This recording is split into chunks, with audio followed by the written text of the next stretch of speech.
Hello there, people. Welcome back to the Ego Byte 83 channel where the past never dies. I'm, of course, your host, Ego Byte. And welcome to a special episode because tonight we are doing something that we have never done in the history of this channel. We are going to be revisiting a game that we have already played. And that game is going to be Turtles in Time. The quintessential Turtles game for the Super Nintendo. I dare say the quintessential Turtles game of all Turtles games. The reason for this is I've been thinking a little bit. Firstly, it is Friday today, and next game we're going to be doing for Super Nintendo Summer is going to be Donkey Kong Country 3. Now, I didn't want to start anything today and then, wait 4 days until I could play the game again. So I wanted to do something other tonight, and at first I thought maybe I should complete another game that we've done before. For instance, I was eyeballing my old videos of Lemmings, and considering going back to that and try to keep on going in that game. But then I was like, you know what? It's just I kind of already beat that game. It does say that I haven't 100%ed the progress through it, but it's just because they're upping the difficulty, and I was a little bit bored with that game, and it does grate on you after a while. I could have gone back to that one, but then I realized this is something that connects to what I said last episode or episode before. Just recently I said that if you check the list, you'll see that the first maybe 50 games or something like that in the retro progression list actually never had any achievements listed. And I have been musing about going back and redoing games that did not have any achievements just to get some achievements on there. And Turtles in Time was one of those games. In fact, not even sure it ended up on the list because Turtles in Time is a game that we played for this channel. No, sorry. I don't even think we played it for this channel. Or did we? Actually, let me check it out. Because I discovered that the episode that is on YouTube is actually posted 8 years ago. And for anybody who knows how to do math, can easily piece together that we have actually not had the stream channel for that long. Well, technically we have, but not the Twitch channel. Technically, again, I have actually had the Twitch channel for 8 years, but we didn't do it. We didn't do it for the Twitch channel. We put it up. We uploaded it to YouTube immediately, straight. And that was an episode with me and Zai when we were here in my living room playing Turtles in Time. Now, let me just... Oh, okay. Oh, sorry. I see it here now. 2017, we actually played Turtles in Time for the channel. That is true. However, it doesn't matter because back then, I can clearly see it here, there were no achievements available. So I feel like, yeah, let's start out going back to that entry and actually correct it and give it an achievement. Also, now that I'm looking at it, I'm wondering if I should put in an entry for how many achievements I have unlocked for each game. Right? I kind of feel like I should do that. I'm gonna try to redesign the list a little bit by putting in another column for that. Because I feel like that belongs there. But at any rate, we are going to be revisiting Turtles in Time tonight. I feel like that's also a fairly short game, and it also is, it's pretty much, it fits tonight as an end to the week, as a self-enclosed episode, because it is so short as well. So yeah, let's do that. Let's make Turtles in Time the very first game that we revisit in order to unlock achievements for it as well. Cheers, by the way.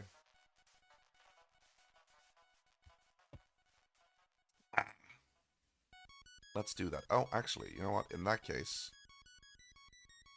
Oh, fuck. It says Daisy. I forgot to switch the category.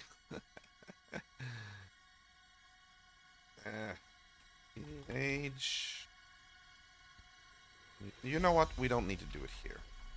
We can do it on the web page. Because apparently the category is just screwed up. Sometimes I'm trying to switch and it just loads all like options. And you're just like... Alright, let's do that. Let's go to the channel real quick here. And let's switch the category to Turtles in Time. Gone and Turtle.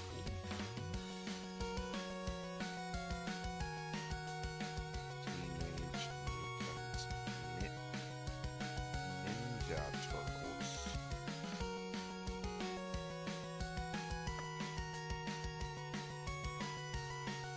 The categories. Okay, what if we can just Nope.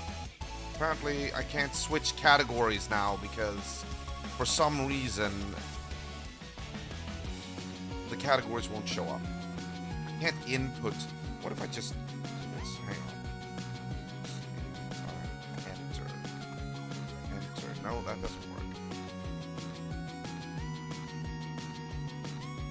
Oh, okay. Okay, does it work now? There it is. Okay, good. Now, perfect. Okay, so anybody who is watching now, to get the proper category, just refresh the stream and you should get the proper category. Okay, perfect. Let's do it. Let's get back to one of my favorite games of all time. Turtles in Time. Yes.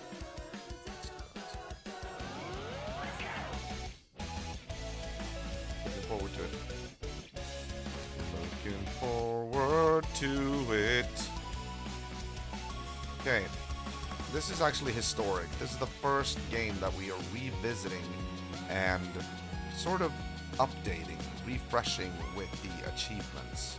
We've already been through Turtles in Time once. But yeah, let's do it properly this time. Also, I'm not going to be able, even though I dare say this is one of those games I know better than any other game. Like I'm really good at the game. I don't brag or anything. I just want to say like I've played it a million times, so I should be. Let's say that I should be good at the game. But it's I was gonna make a point and now it just disappeared out of my head because I know the game so intimately. And here was the point that I was going to make. I don't know. Never mind, though. Okay, everything is looking good. Yes. Switch on the desktop sound so you can hear the game as well. Yeah, everything looks good. Okay. All right, then. feel like I'm forgetting something. This is annoying. I feel like I'm forgetting something. Okay, no, never mind. Let's go.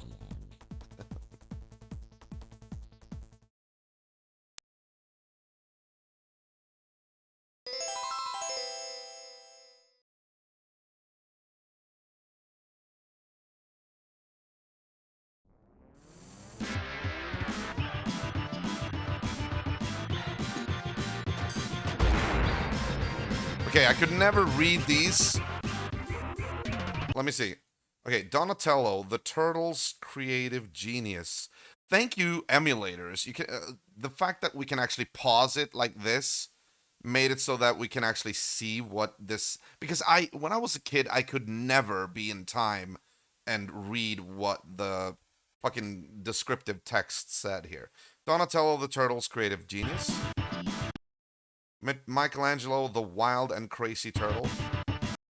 Raphael, the witty voice of the Turtles. Yeah, that's the 87 cartoon turtle they're basing him off. Later iterations would be more akin to the comic book version, which is the hothead, the anger management issue Raphael. And of course, here we have my favorite turtle of all time, Leonardo, the battle commander. That's like the only thing I ever remember that I had time to read because it's very short.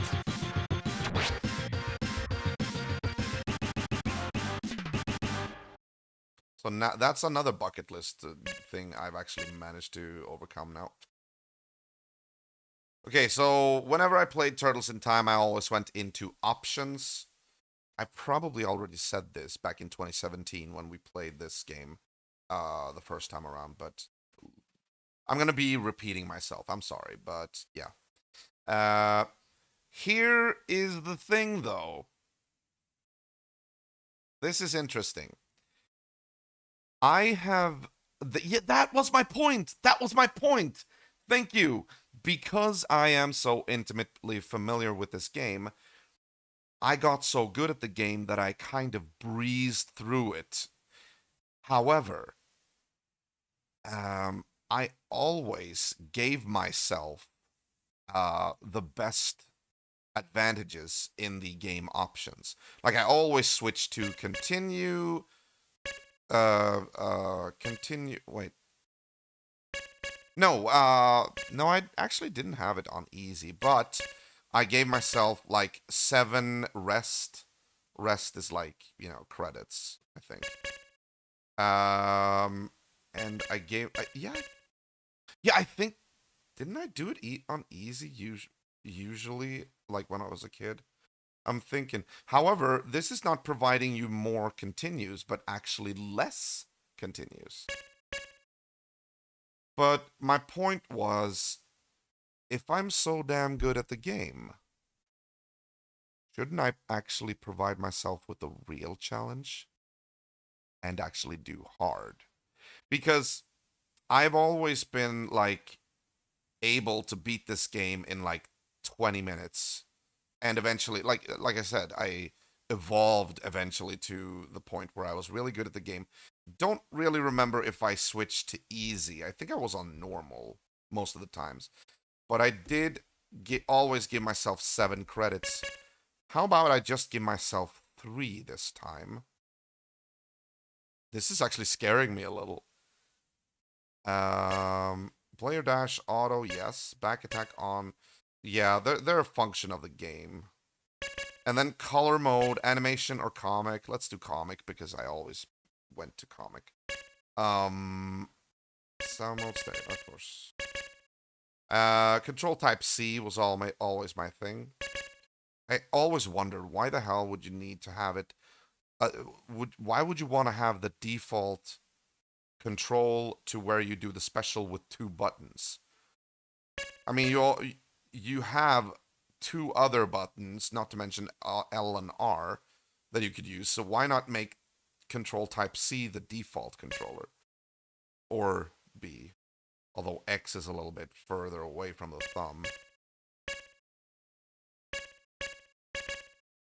Oh, right. Jump attack. Okay, yeah. So control type C was always my control type. Okay, I'm gonna do hard. It does balance up a little bit though with 5 continues. I'm gonna do hard. Oh no, how the fuck is Shredder gonna be? This is interesting. This is actually, it's actually making me a little bit excited. It's like meeting an old friend that you loved back in the day, and now that friend is actually giving you a new presentation. It's giving you a new like a new level of challenge. Okay, fine. We'll keep it at 3. Level hard. Continue 5. Sure, sure. Okay, let's go for it. And no save states. I can't do save states in this game. It's not gonna be fucking allowed. I cannot degrade myself with doing save states in this game, which is like one of my backbone games, you know. No. Let's do it like we did it in the olden days. Whew, okay. Forever Leonardo.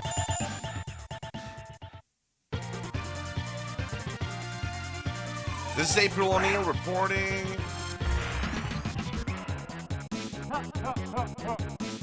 Oh, hey Shredder, bring that statue back, you bloated beanbag.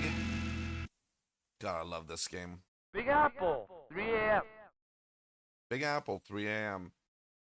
Oh, by the way, before we start, I'm just gonna tell you guys, the songs in this game, like the tracks for every level, I shit you not, I use them in my head whenever I do the dishes, or mostly, sometimes when I do the dishes, oftentimes, I hum them or whistle them, starting with Big Apple 3 a.m., and I managed to go through all of them just from memory.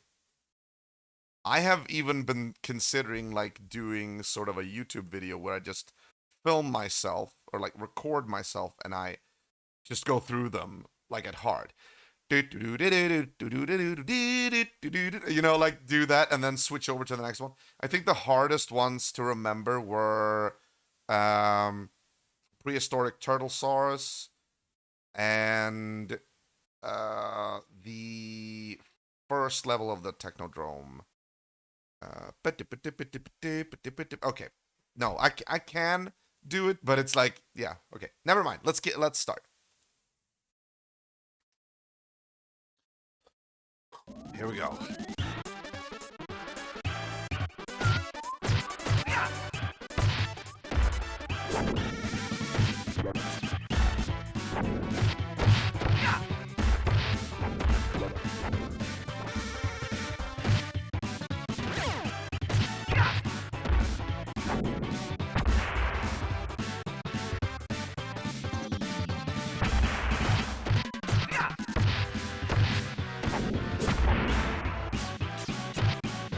Fucking hell.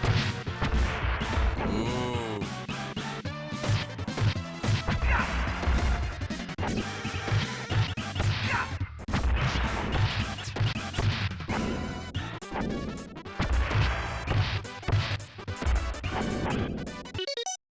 Thank God for a good beat 'em up.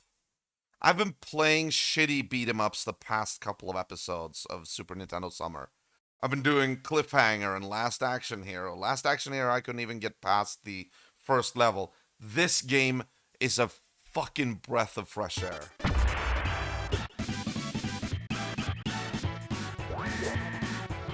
Come on.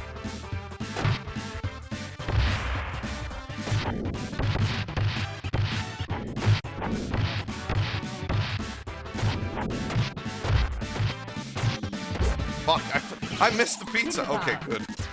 Jesus.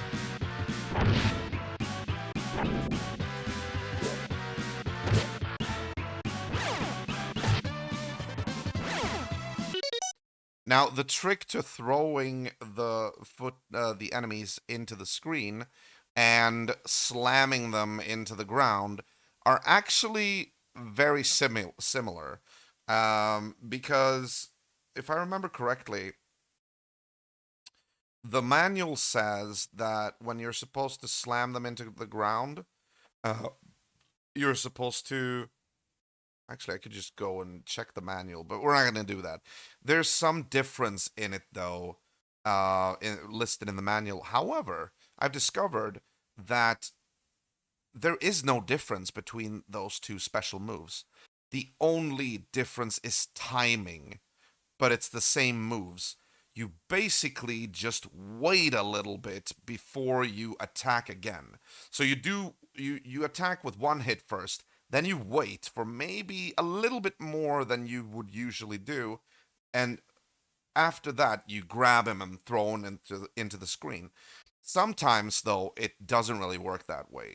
I don't know, it might be like situational.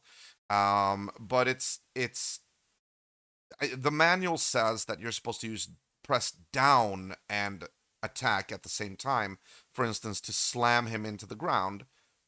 I have not pressed down at all to slam them in the ground here. I'm gonna try it actually. Let's see.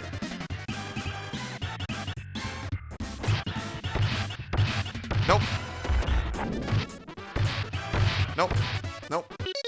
Okay, it's confirmed. You don't have to press down. You just do attack, but you wait a little bit. And the timing for differentiating between throwing them into the screen and slamming them into the ground is very, very, very, very, like, thin. It's like very, very minuscule. You have to like really know it in the back of your head. That was a little bit too quickly. Okay. Beat it, crank.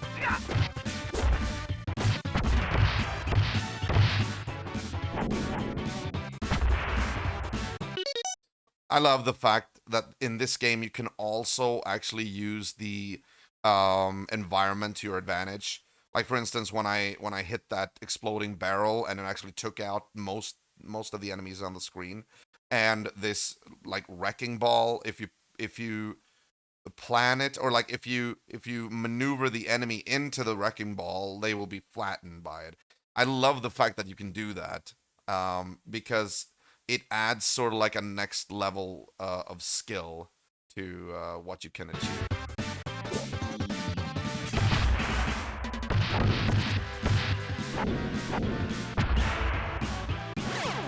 There we go.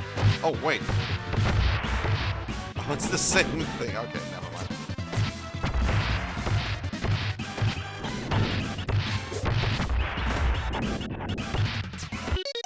I can't recommend slamming the enemy into the ground enough, because it actually works great to take out enemies on both sides of you.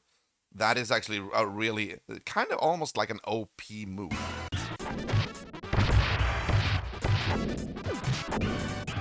Oh shit. Really?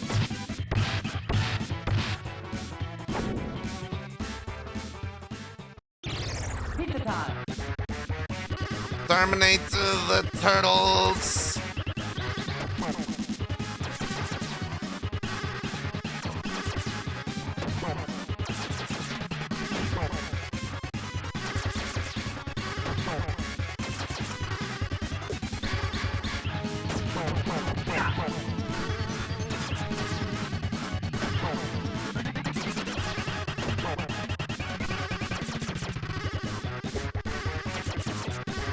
He's a little quicker on hard, I think.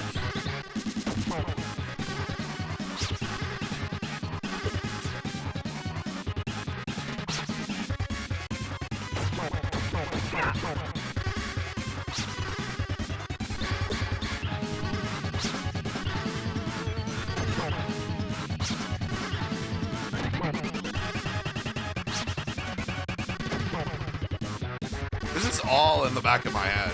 Like every single move I'm doing here, I've done over and over and over.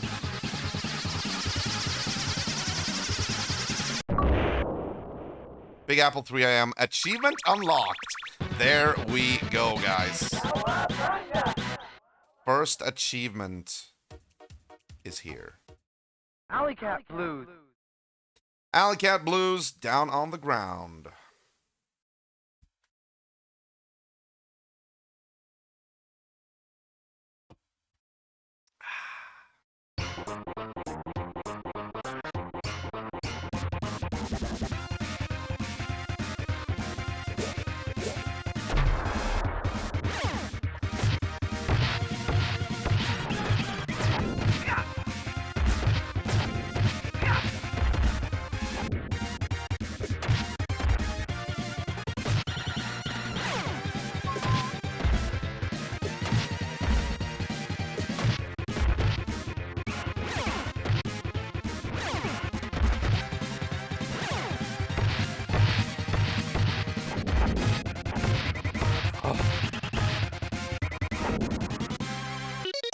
Honestly, guys, I can't tell you enough. I cannot tell you enough how good it feels to play this game again. It's a return to form. It's back to the roots. And it's also like such a breath of fresh air. I feel it like in my being playing this game. What a fucking contrast it is to what we played yesterday. You know, when we tried Last Action Hero. This is just giving me so much, like, such a new type of appreciation for this game. It's not just one of my favorite games for the Super Nintendo. It's also like a new, not a new discovery, but it's almost like you're rediscovering something.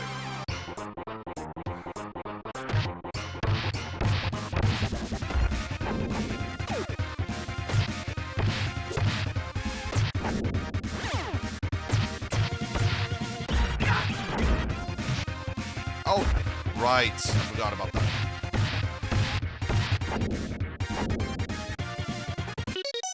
I actually even didn't realize, but I only have 2 lives. No, 3, sorry. I'm on 02, then it's 01, and then it's 00, and 00 is your last life.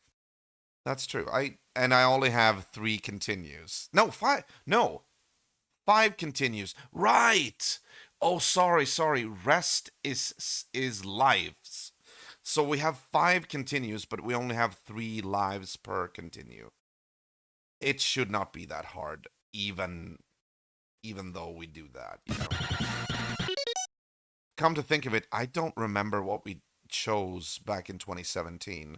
If we did normal, I think we did normal because we always had that, you know, slogan of always being normal or whatever it was.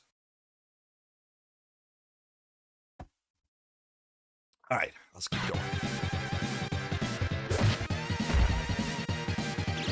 Pizza time. What the hell were you thinking?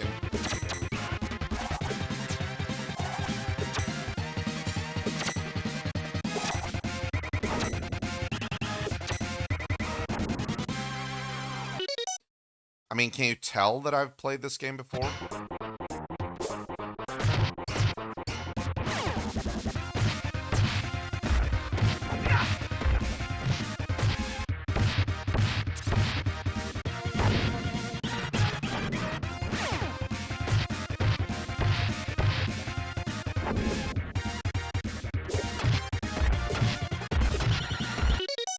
I'm actually genuinely happy playing this game. Like, really happy.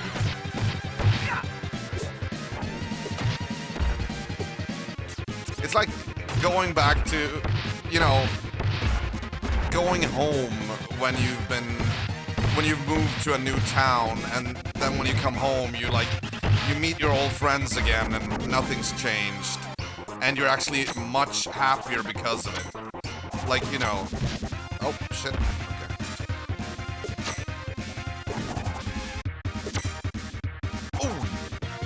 Did not. That coming. They are taking more hits this time. Achievement unlocked. Cowabunga. 200. Okay, let's refresh. Oh, I got an extra life. Nice. Okay, good. Refreshing the achievement list down below. There we go. Oh, here we go. Okay, I can do this. I didn't actually want to waste it, but, you know.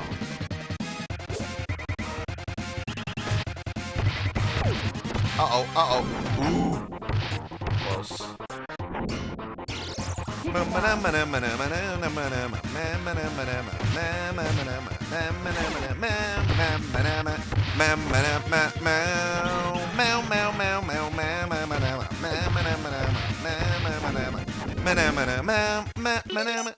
Okay, time for the second boss. And Leatherhead, I also... Leatherhead. Well, Leatherhead, we will face off against Leatherhead later in the game. But Metalhead, which is who is the second boss, is also pretty like it's all about patterns, of course. Everything is. Let's see if I can do it without getting hit once with him as well.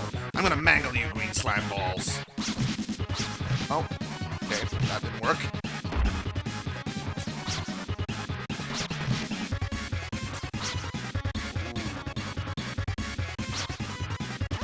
I do remember this. He's a little bit harder when he's on hard.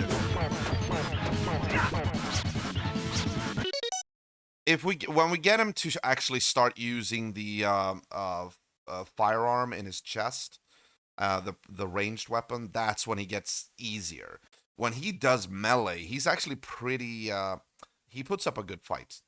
I usually attack from the air with the flying kicks, but Metalhead has this like uppercut immediate response to that, so it's a little bit tricky to get him to that point. But let's keep on.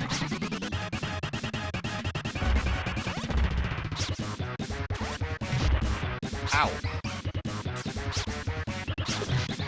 You see? There it is. There it is. There we go. Thank you.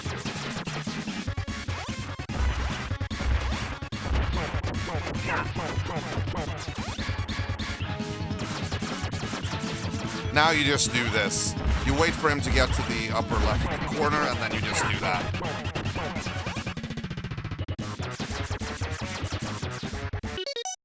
And that little barricade in the background, that's always been my marker for where I stand when he does this little pattern.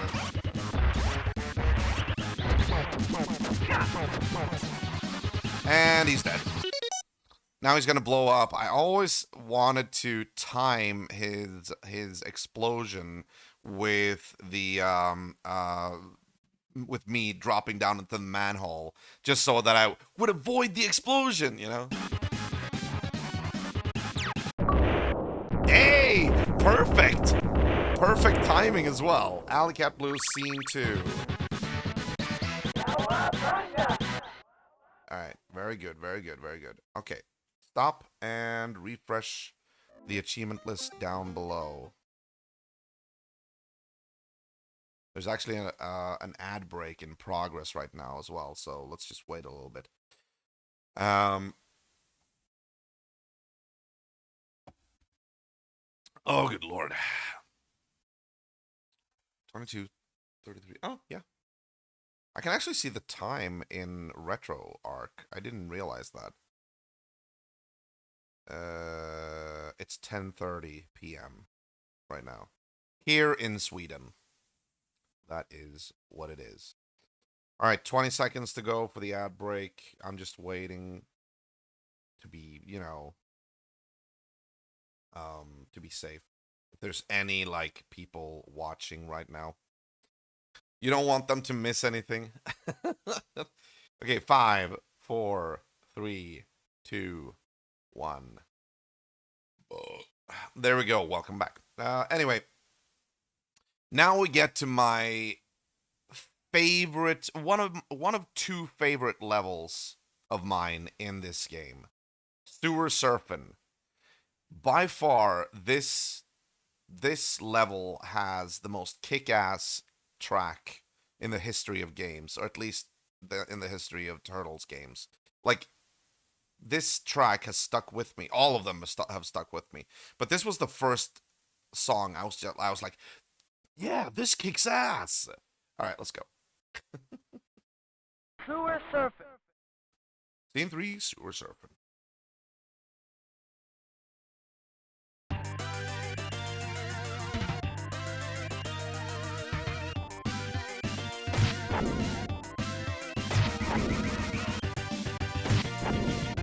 Ooh, that's right, that's right, that's right.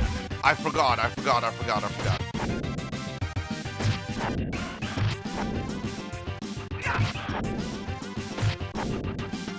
I should mention that.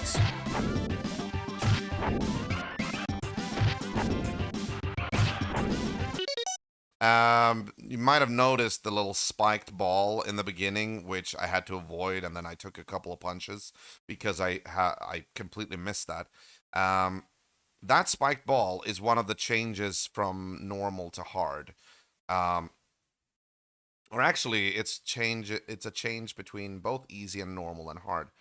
On easy, there are no spike balls here. On normal, I think there's like one or one and then one further down the line. On hard, if I'm not mistaken, there is guaranteed to be more than one.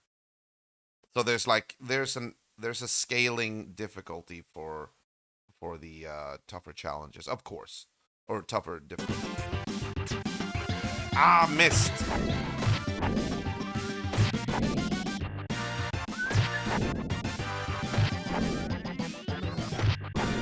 There you go. That's another one. Yeah. Okay. Good. Pizza time.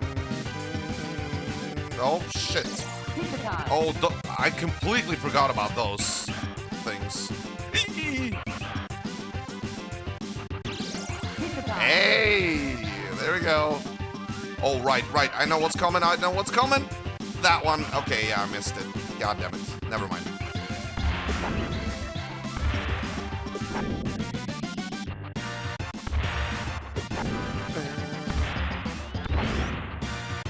Ah, missed that one. It's gonna be... Okay. Gonna be one more. No, one more key. No, maybe not. Okay, never mind. Pizza time. This is just too easy. Achievement unlocked. Okay, I gotta refresh the achievement. There we go. Why does it say 300? Is it 300 points? What points? Oh, I do have 300 points. Oh, yeah, I'm blind. I'm sorry. Okay, so third boss, Rat King. Rat King is also a little bit more difficult on hard, I think, than usual.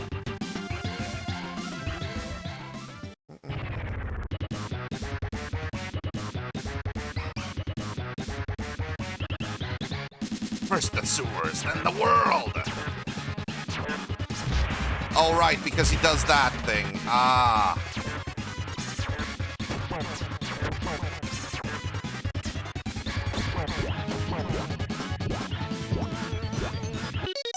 Yeah, you see that little sparkling gun in the middle of his, like the thing that shoots like a little fireball? That one doesn't do that on lower difficulties. It's just the missiles you have to avoid when you're attacking.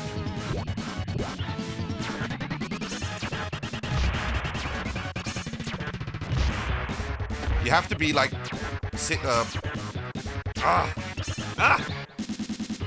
have to be perfectly positioned as well.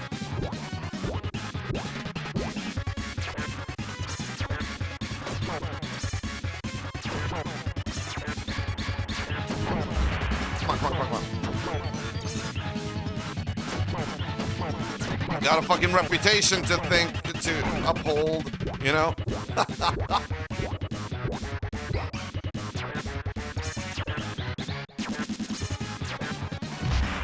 Ah, shit. Okay, hang on.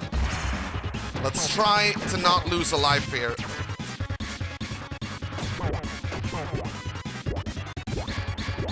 Yeah, I think it's only one more or two more hits. Oh. Come on. No. Of course you would. Okay, never mind. Oh my that was actually more difficult than I remembered. But yeah, then again, I rarely played on hard. That's true.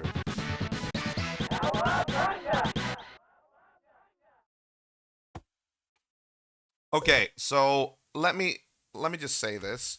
I am pretty sure I said this the last time we played this game as well, but let me just reiterate.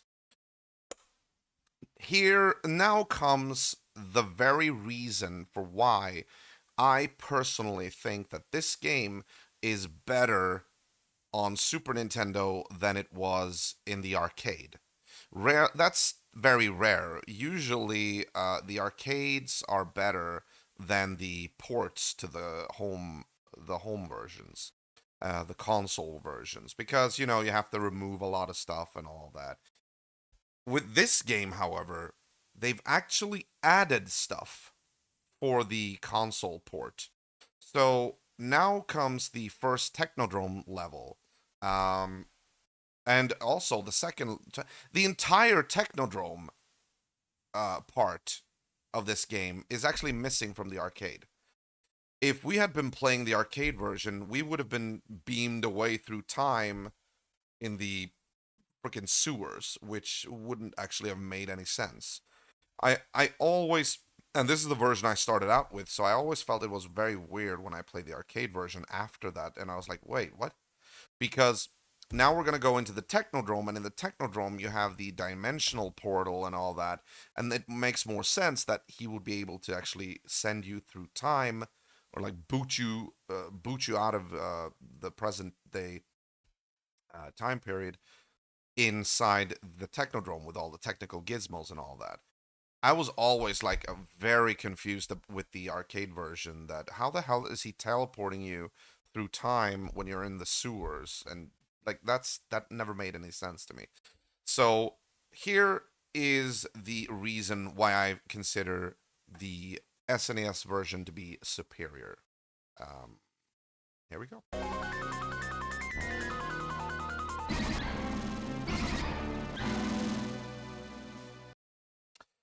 Although I'm getting a little bit of bad vibes now, Let's kick shout.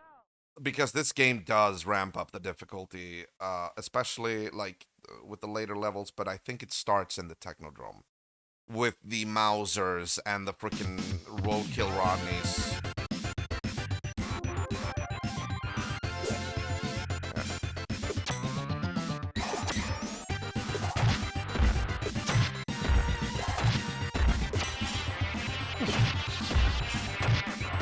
Nah.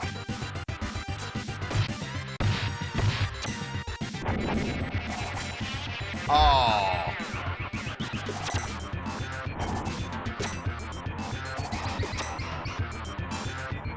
Jump! Fuck! I was locked in an animation. Damn it. Listen to the music.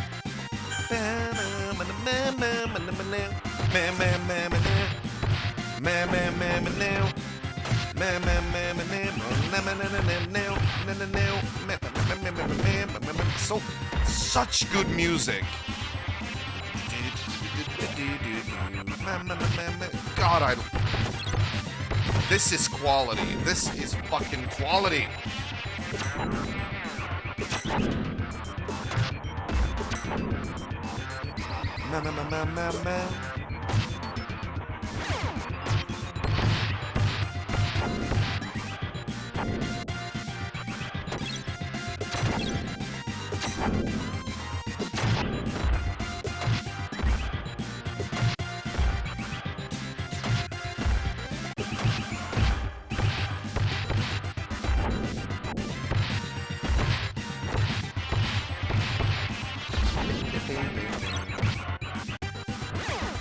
Oh, shit.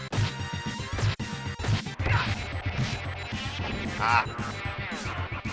Get over here. Oh,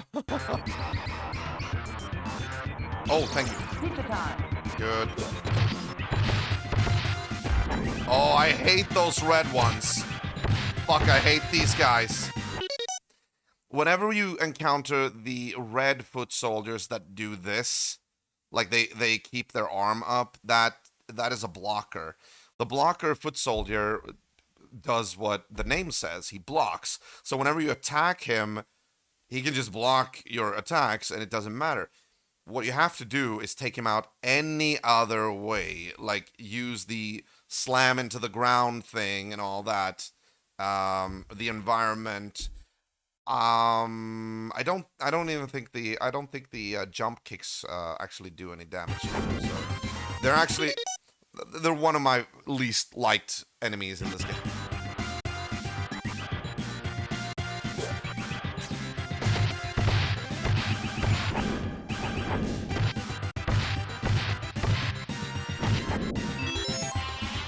There we go. Perfect. Okay. We gotta be quick now. There we go.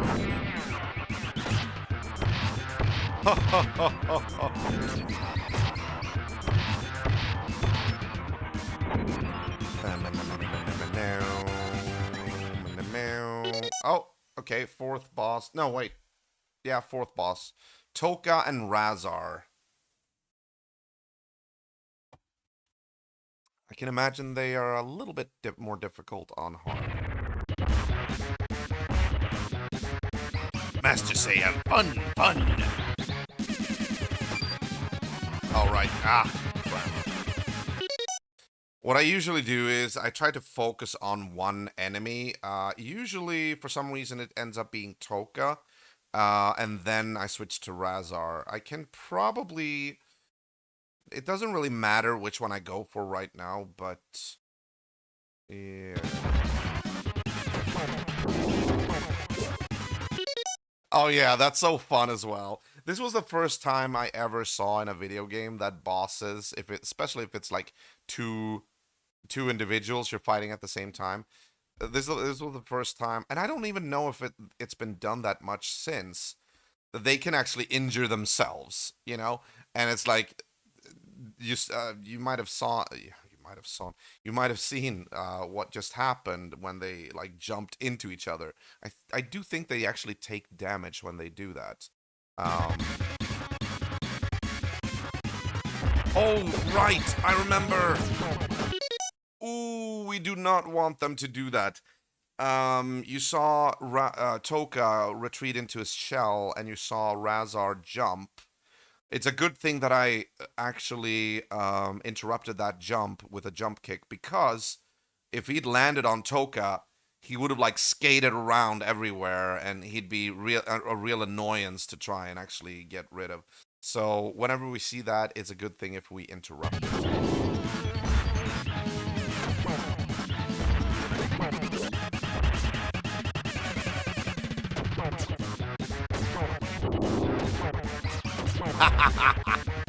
Oh, right, right. That's why I always go for Toka first, because Razar is enough to deal with. Toka's a little bit more.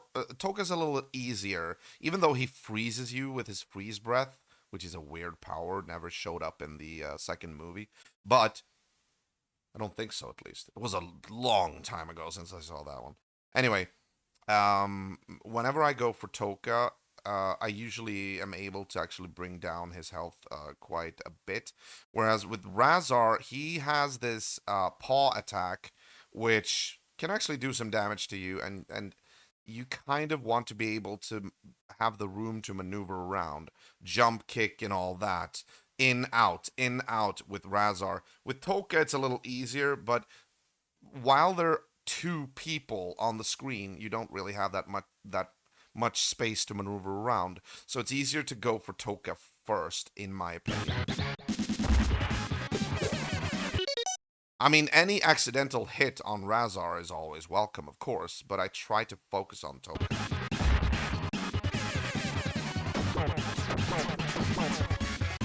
There we go. No. Okay, here's another thing I should explain.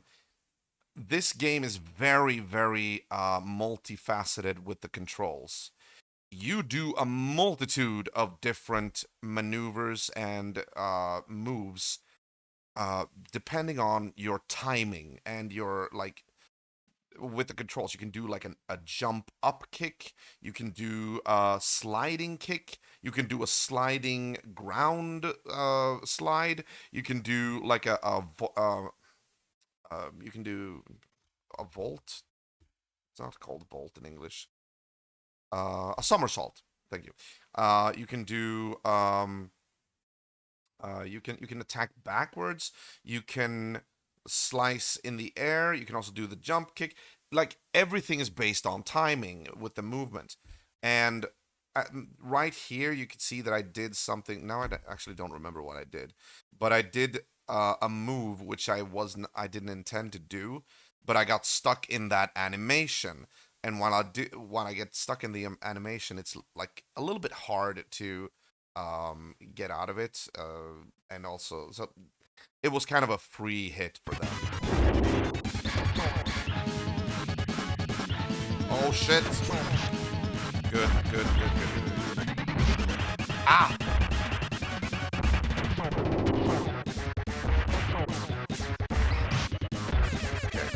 Okay. Toka should be done for in a moment here.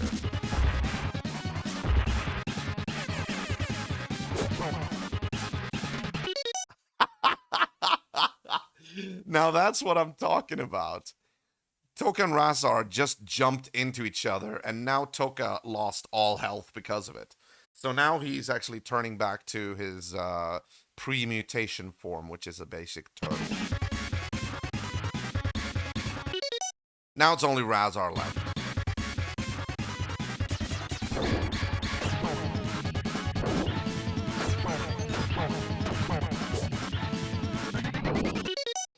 A little tip when fighting Razar, attack him as much as you can, but once you see that he does this little leap backwards, when you hit him, you know he's gonna like strike at you. So move away as quickly as you can when he does that. That one. Ooh, I was lucky there because I was locked in the final jump animation. If he hadn't lost his life there or like lost all his health, he would have actually swiped me down there. Now this is interesting because he turns back into like a dog. If you hit Toka when he's a mutant or when he's a basic turtle, that doesn't do anything. But you can actually hit the dog here and hear him bark. I'm gonna do it once just so you hear it. But it's like that's how it sounds.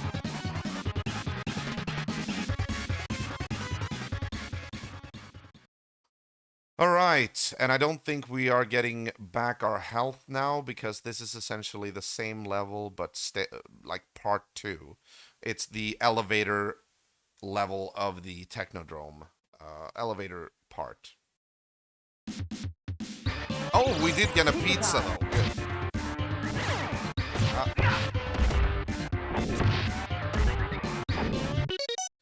All right, so if I'm not mistaken, every floor they're gonna open the both doors and they're gonna like let in enemies. On one floor on normal difficulty they let in enemies only from one side, but now we're playing on hard. They're gonna come in from both sides, even on that floor. If I remember correctly, I usually when the Mausers come, I manage to always like swipe once, that side is gone, and then I turn around and I swipe that, and those that side is gone. I'm gonna see if I can do the same this time around. It's kind of like my signature move there. Also note that there's always more enemies coming in from the left. So the game is sort of giving you a chance if you're playing with like a buddy, like if somebody was going to be like Michelangelo now, and that person was, let's say that person was better at better at the game than me. I could have taken the right side, and that person could have taken the left side. It's sort of like how it's a little bit balanced, so that you know you can actually assign your buddy to take the other side, and based on who's like a little bit better than at the game, you can actually decide where to put your manpower. You know. Oops.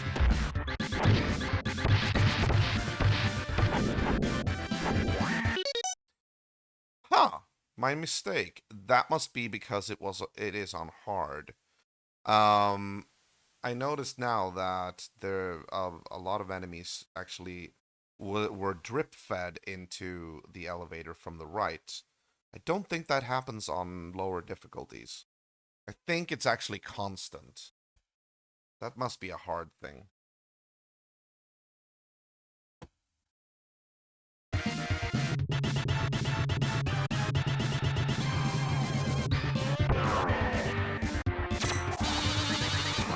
Right.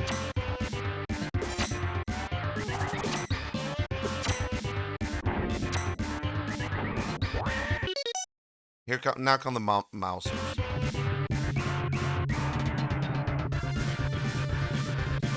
Let's see. Oh! I usually do it so well. I do remember that sometimes I have actually missed on that, but I usually do it so well. Swipe the one side and then quickly turn around and swipe the others. Because once I've swiped the first side, the other Mousers have usually jumped up and are all like jumping and attacking. And if I swipe at them, then all of them die. I usually am much better with the timing there, but what can you do?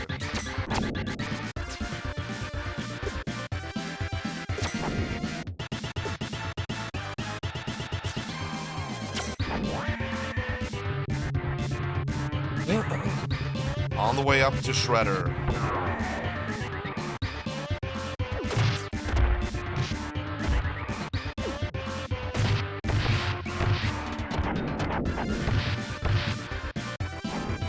There we go.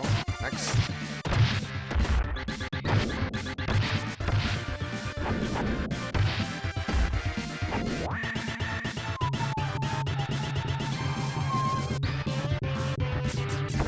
I knew it!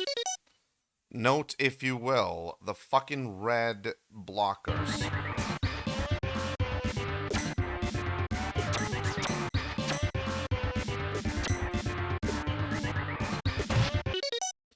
Okay, so yeah, you can actually hit them with the jump kick, the descending jump kick. You can also do other moves instead of the direct attack. You can do the slide attack, I think. You can do the gliding tack. You can do the tackle, the shoulder tackle. But in order to do the shoulder tackle, you need to have enough room to build up speed to actually do it, because you have to be running. So it's a little bit trial and error here.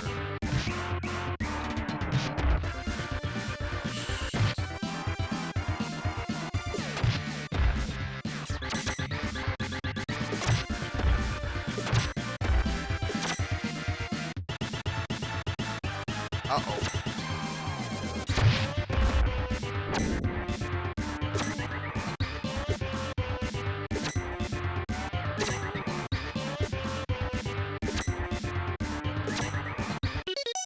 Actually, the descending jump kick works whenever they stop blocking, because sometimes, yeah, this is a timing issue.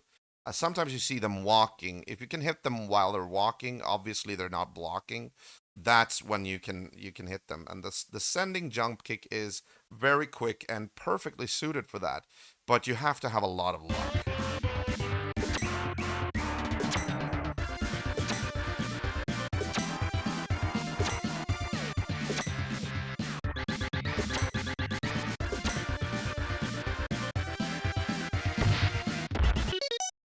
Shoulder tackle. There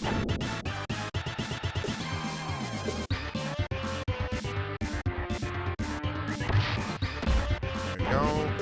Good. This one is a little bit feisty.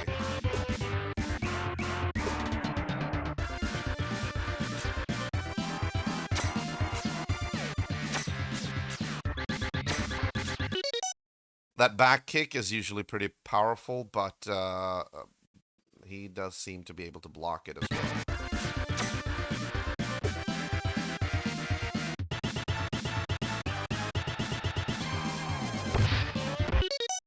I will say there is a special attack you can do as well. The whirlwind, the that kind of clears everything around you. However, that one, as with most games from that time period, does take a bit of your energy away or your health away. So I usually want to save that.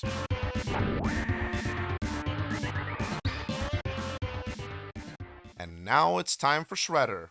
I remember when I was a kid and I watched this game being played by a friend of mine at the time. Um, I remember he said, "Okay, it's time to face Shredder," and I was like, "Shredder already?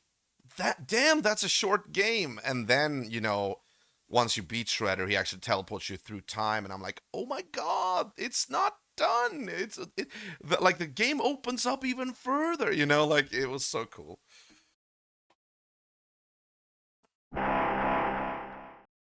Tonight I dine on turtle soup. And of course, here is the classic setup where you can only damage Shredder or injure Shredder, well, damage his whatever machine that he has, by throwing enemies into the screen. It was actually a really, really cool uh, concept.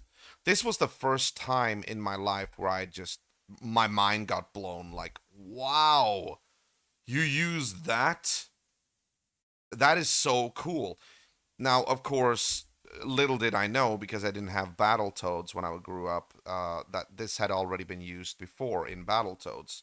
The first boss of Battletoads is pretty much the same. But this, you don't actually see the boss in Battletoads. You only see, like, I think you only see the weapons, and then it's like just a clear screen. Here, you actually see the weapons, you see Shredder, you see the targeting icon and everything. So you kind of get the feeling that there's something here that you need to target. Oh no, I just realized. Fuck. This is gonna be hard. Usually, there are normal foot soldiers here that you can throw easily into the screen. But it's only gonna be blockers here. It's only gonna be blockers here. And we have to remember, he's targeting us with the targeting icon, the machine guns, and then he also has this claw, which basically it does the same damage as the roadkill Rodneys. And on top of that, you have blockers that you need to not only defend against, but you need to use them to throw them into the screen.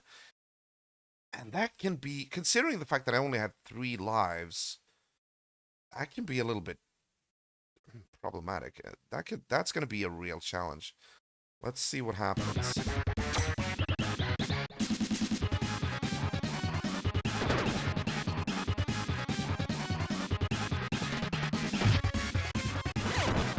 Good. One. Nope. I'm gonna have to resort to using the shoulder tackle constantly. Ow.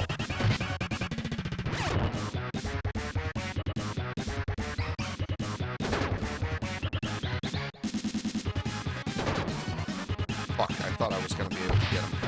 Ah! Nice. Oh. Alright, there goes one of my lives. Maybe we'll be able to build up to 03 again. Oh, that was tough. Fuck.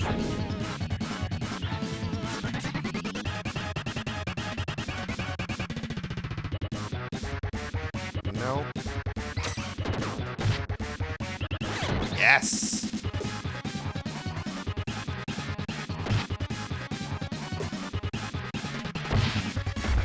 Ah! I could have thrown him. God damn it. Nice.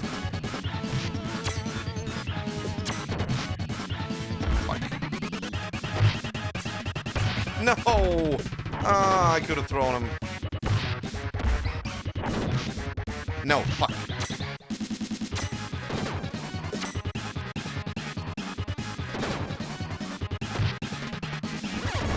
Good, good, good, good.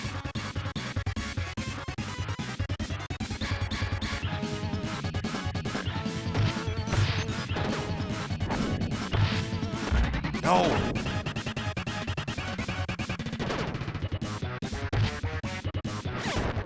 Nice. Nice! Think maybe one more. No! No!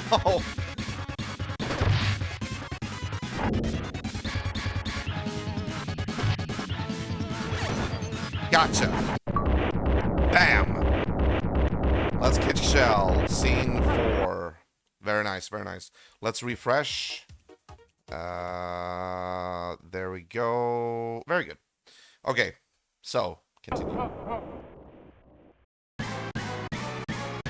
My patience is wearing thin.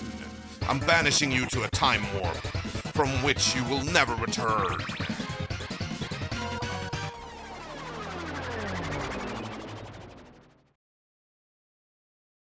Now, when I was a kid and saw this, I was like, whoa. And here's the thing. This game combines two of my favorite things. The Teenage Mutant Ninja Turtles, which I grew up with and loved, just the franchise, and time travel, which is my favorite, like, subgenre of science fiction. Um, like, what could be better, you know? Cheers, by the way.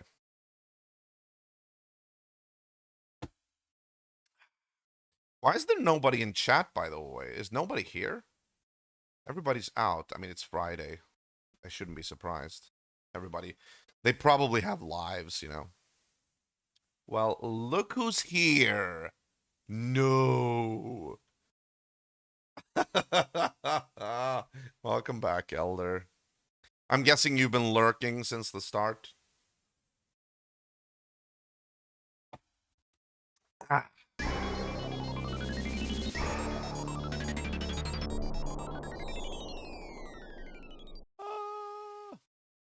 Prehistoric Turtlesaurus. That would be 2,500,000,000 years ago. Okay, so that's an interesting thing. 2,500,000,000, 2.5, no. Well, yeah, 2.5 billion years ago, there were no dinosaurs around. Like that's a, they should have done the research here a little bit. 2 billion years ago, I don't even know if there was life. When was the Cambrian explosion? It might have taken place around that time. I don't know. But I mean, the Earth is like 4.6 billion years old or something. And the dinosaurs lived between, like, I don't know, 300 to 65 million years ago. So yeah, the game kind of overshoots what, like, it should have removed 1 0. That would make it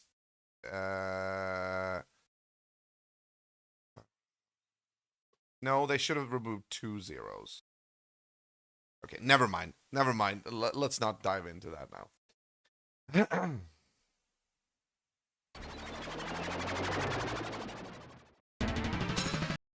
Okay, just want to say this was always my least favorite level because the song isn't as good as the other songs, and I also feel like this level kind of was the same over and over.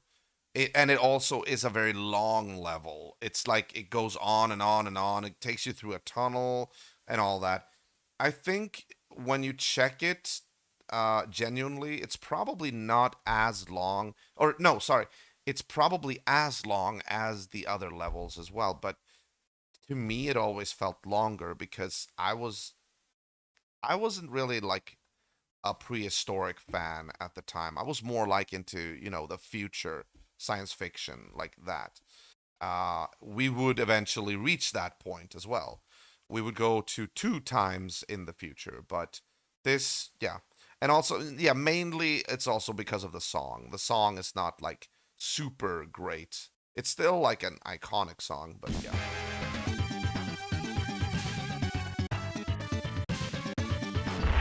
It has like that percussion, like, caveman percussion.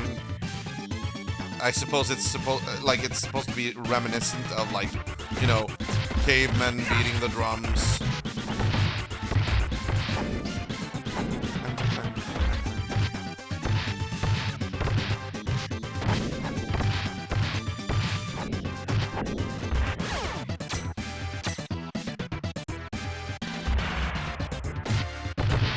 Yes! There you go. Whenever you can lay out red blockers with, a slam dunk, it feels like $1,000,000.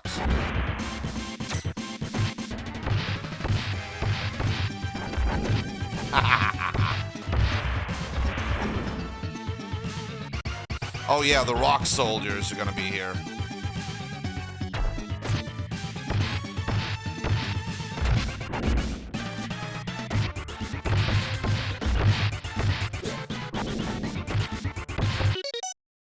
Honestly, okay, I'm having back issues.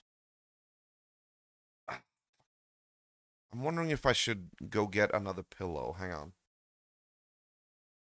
For lumbar support.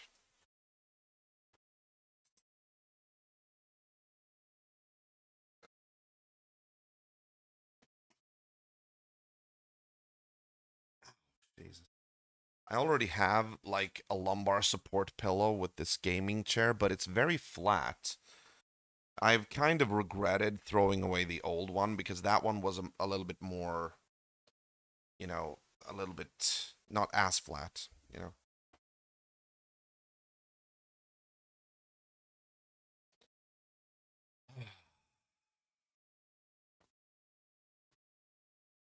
we go. I think that's better.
Ooh, nice.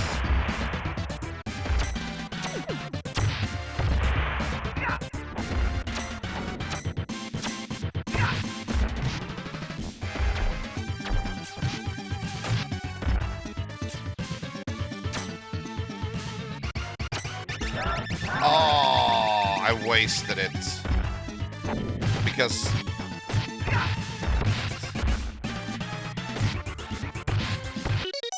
whenever I get to that bomb cardboard box, the pizza box that has like a bomb on the cover.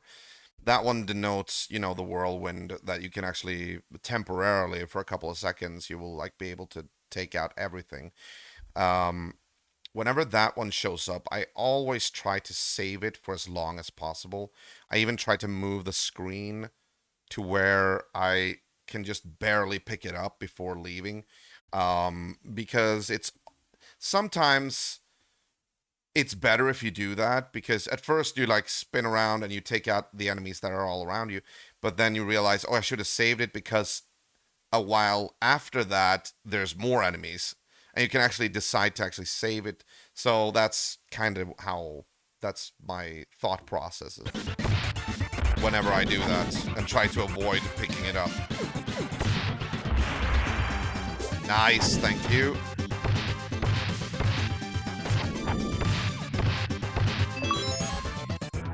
Yeah!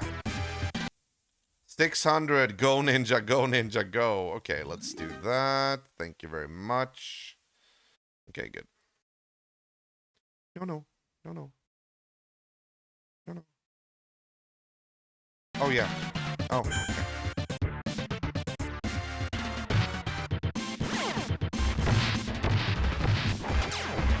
Ah! I usually am pretty good at avoiding those. Oh! Sometimes I don't get that one, but I did this time. Yeah, okay. Thank you.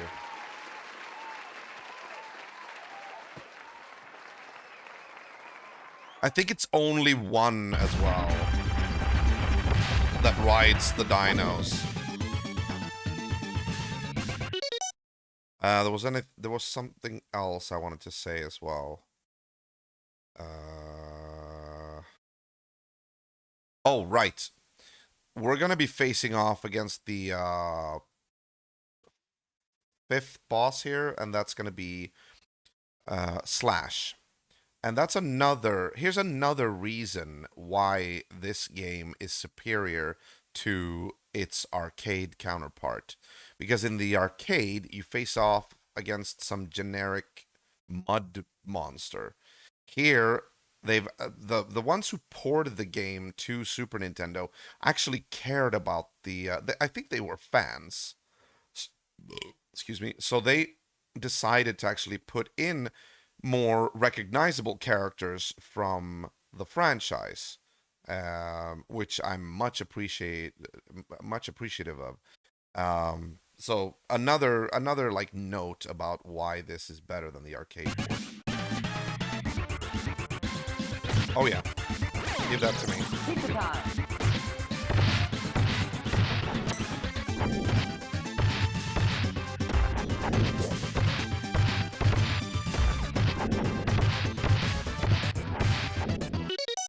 And of course, we fight in the shadow of this, like, rock face statue of, or rock face monument of the Shredder in the background.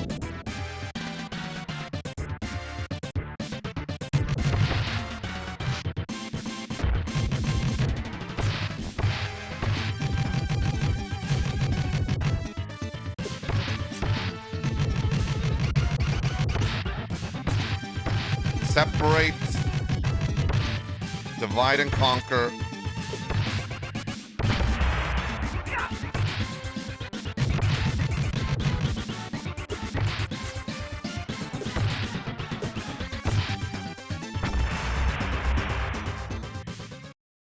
Oh, and Slash is going to be super quick.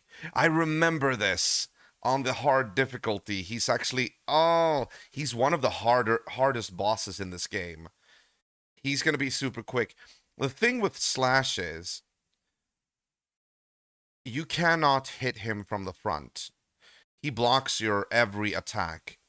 So what you need to do, obviously, is you have to hit him from the back.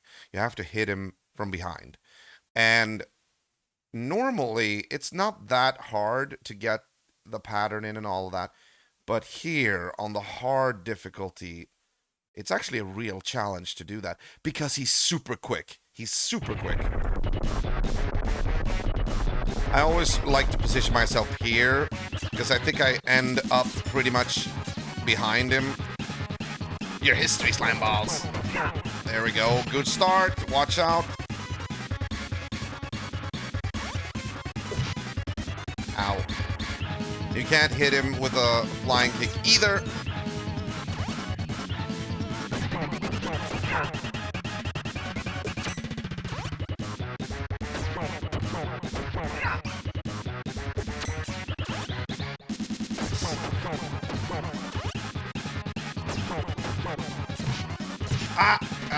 There you go.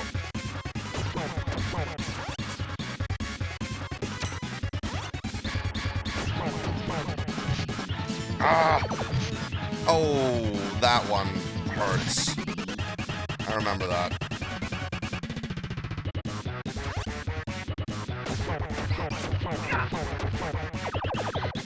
Good.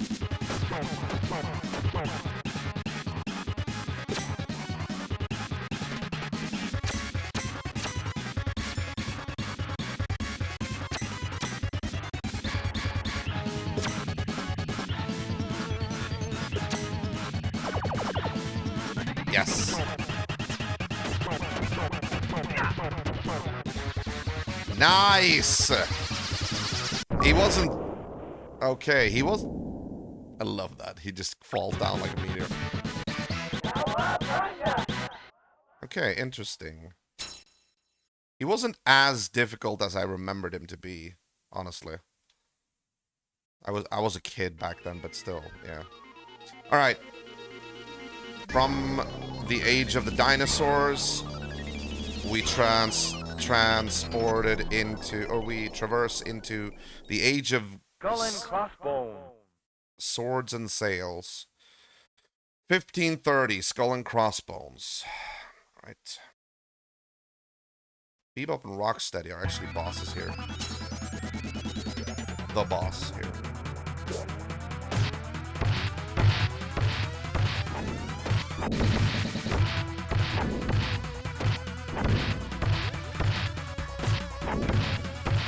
Look, Elder, I'm playing another beat 'em up. But this beat 'em up is the fucking holy grail compared to what we tried earlier this week.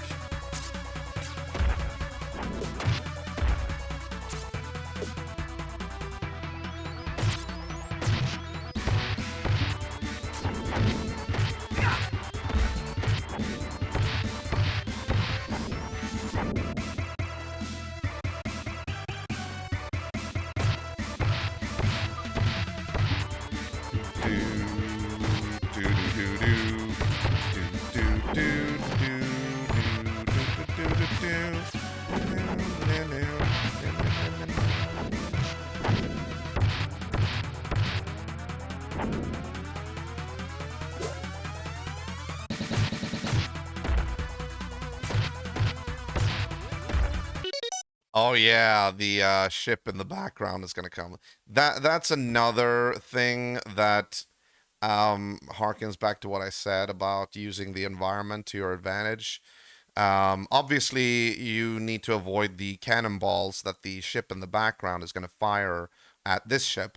But you can also use it because when the ship is in the background, I think you're facing off against rock soldiers. And if through clever maneuvering, you can, and also a lot of luck, you can actually get the cannonballs to hit the rock soldiers. And I think they die with one hit with from the cannonball. There we go. Yeah. Oh, shit.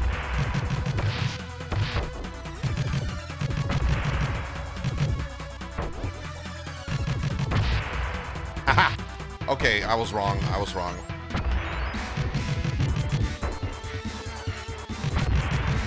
Ah, I wanted them to take out him. Okay.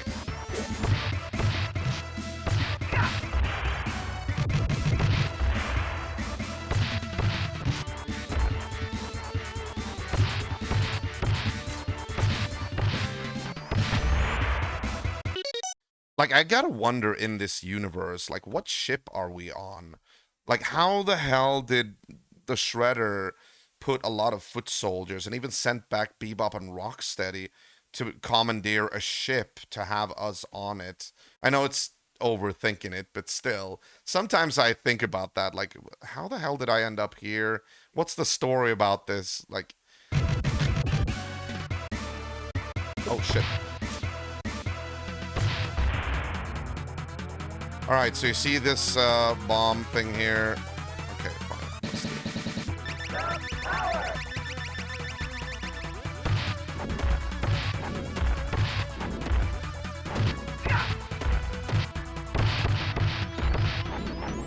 Good.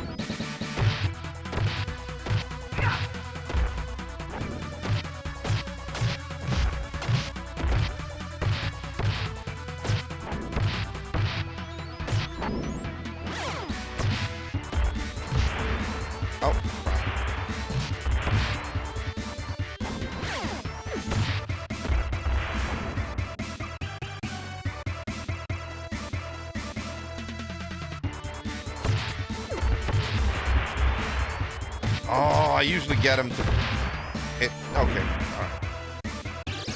Nice. Thank you. Ha!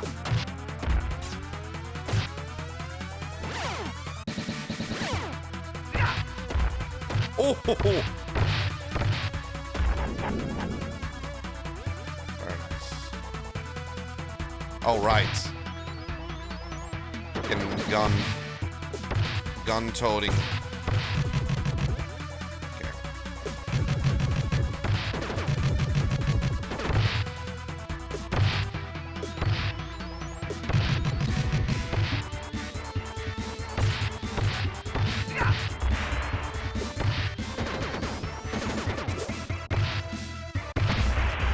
Nice.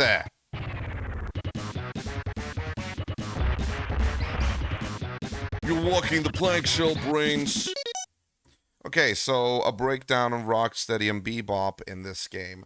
They, of course, function similar to Toka and Razar because they are a duo as a boss fight.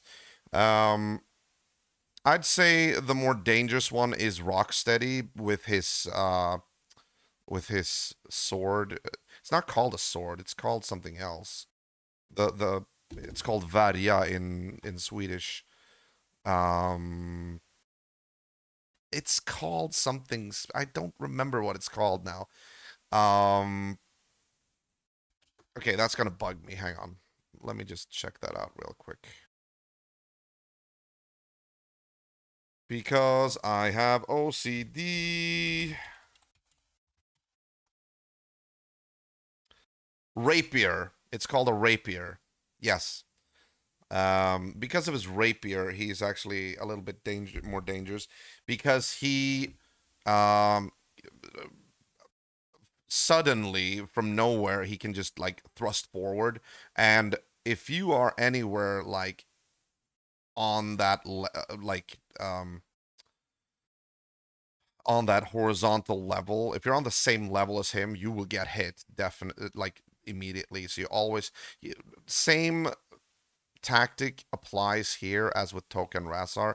Use the air a lot. Do a lot of like jump kicks, jump around, keep to the air, rarely land, except for when you get a good shot, then just hit them as much as you can. They also tend to kick you sometimes if you leave yourself open.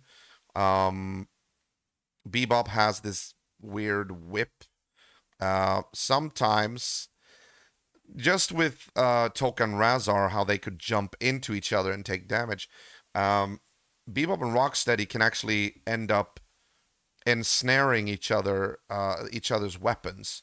Like Bebop can crack the whip and actually end up ensnaring Rocksteady's rapier sword, so they will actually be entangled. And if they are, you have a free shot at attacking them. It actually it's a nice thing to exploit if you can. Who do I usually go for first? I think I usually go for Rocksteady because he is actually the bigger threat.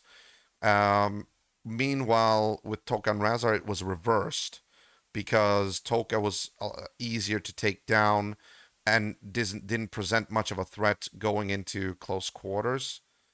Um, Rocksteady is the opposite. He's also the more dangerous threat, but that's conversely why I wanna try to attack him now, because if I attack him and bring him down,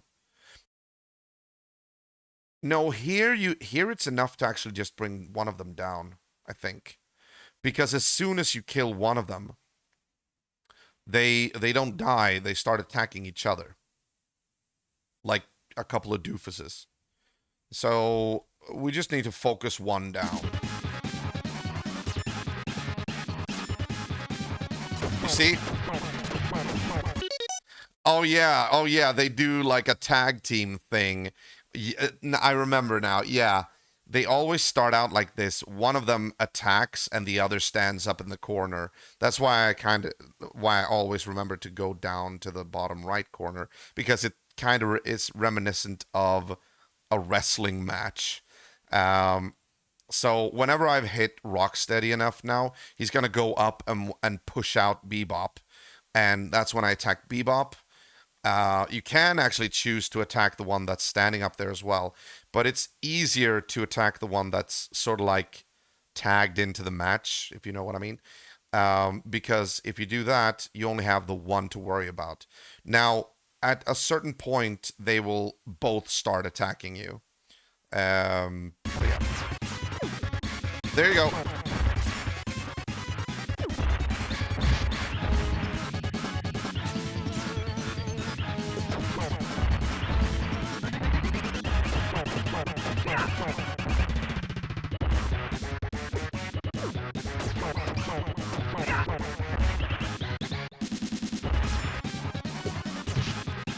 Ah,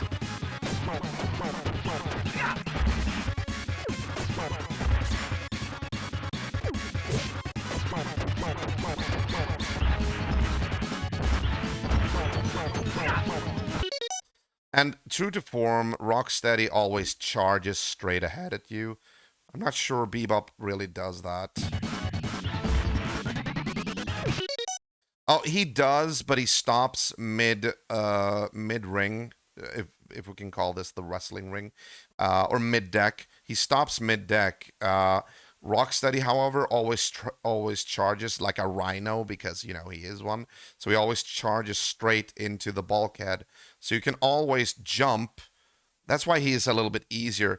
But he has the more deadly weapon. But his movements are a little bit more predictable. And it's also easier to hit him. That's why I always focused on Rocksteady. It's all coming back to me now. Because he's easier to hit. Because once he's crashed into the bulkhead, he will always like jut back, and you can always like get a lot of hits on him.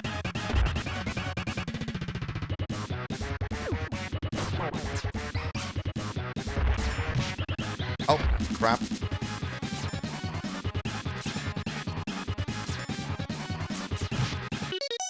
I love the fact that he's doing like the proper, like he's holding up his hand like he's a fencing champion, like you do during the fencing. He's like really doing the correct pose and everything. So they're really accurate with the moves and all that. And he does the thrust, and yeah, that's interesting, I have to say. Now they're trying to. There we go. Ow, ow, ow. Okay, now they both start attacking me. Oh, skills come. And now they're dead. Now they start attacking each other instead.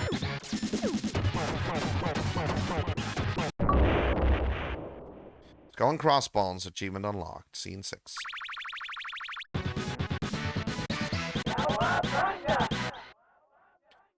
I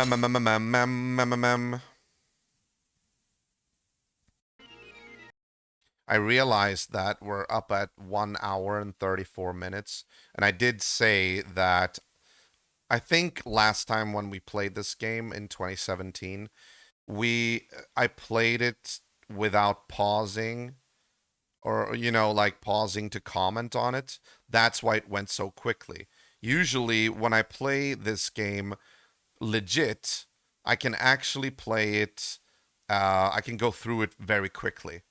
But I do really enjoy being able to give these comments. So that's why it's taking a little bit longer now. From the age of sails and swords, we move on to the age of the Wild West. Bury my shell at Wounded Knee. Bury my shell at Wounded Knee, 1885, the train level.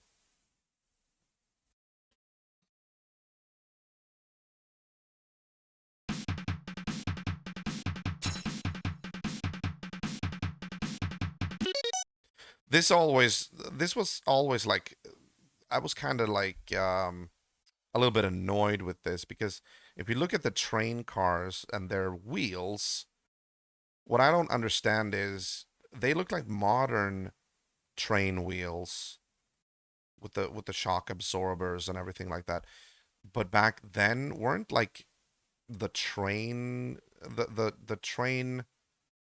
wheels, the wheels of the train cars, weren't they like on spoked wheels? You know, with like spokes. That was always like I'm like why aren't they on? Or was that just wagons? I don't know. Oh yeah, this.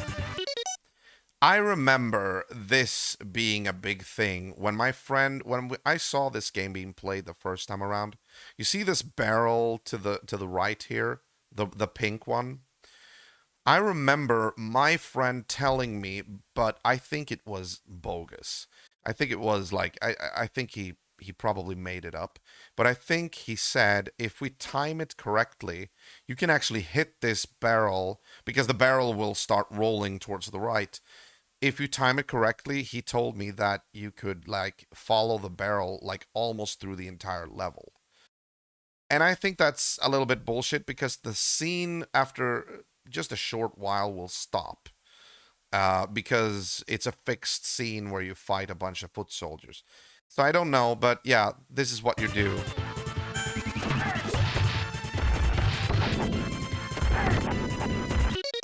You see, the scene actually pauses for a bit just to register that the foot soldiers explode, and then the barrel is gone. So yeah, I that's bullshit.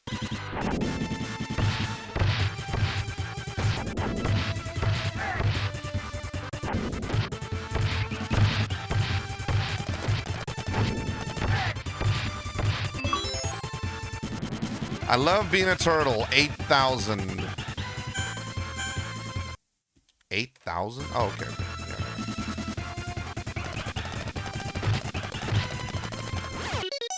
I always thought those sound effects for the horse's hooves, the cloppity clop. I always thought that that was so hilarious. It just gave me an internal vision of seeing a guy, sound stage worker, like putting two coconut halves together. Obviously, it doesn't sound like this, but it sounds so fake, you know.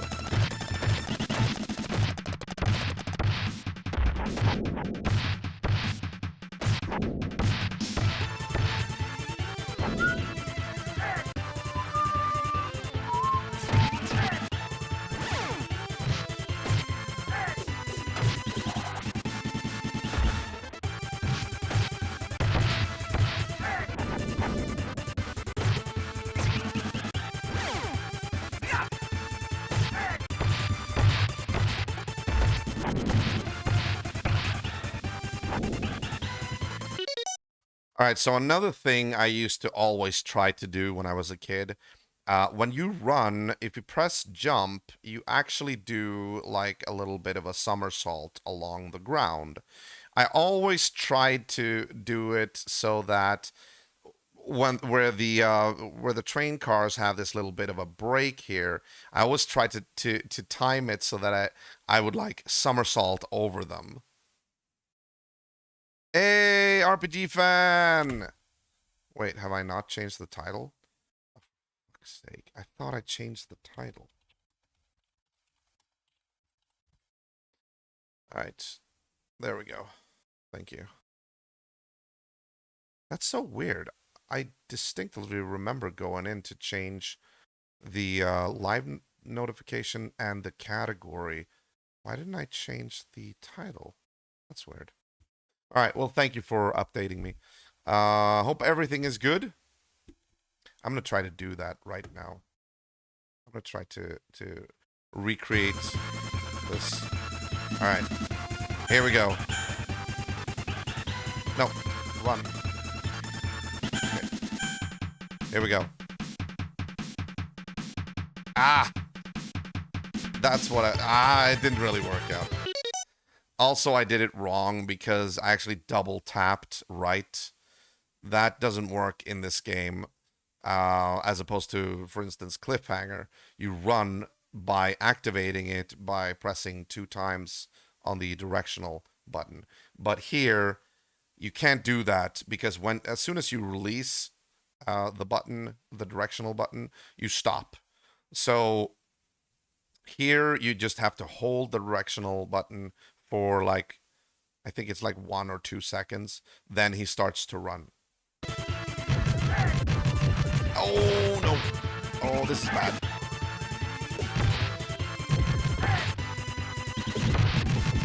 Where the hell did they get all these girders from?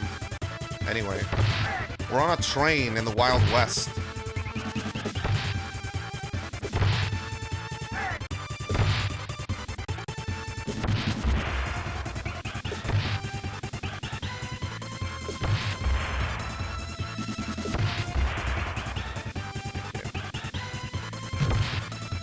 Yeah, there you go. Alright, never mind. Oh, this is the boss now, Leatherhead. After this.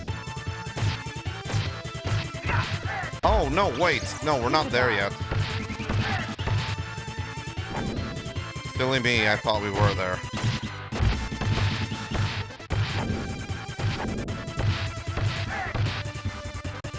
Yeah, the level would have been a little bit too short if that was the boss already. Reason why I said it was the boss was because there's this big opening here. There's gonna be that when we reach the boss as well. No, not here, not here. Yeah, come over here, come over here. There you go. I love doing that. Oh shit, right, the bazooka guy. Bazooka Joe over here.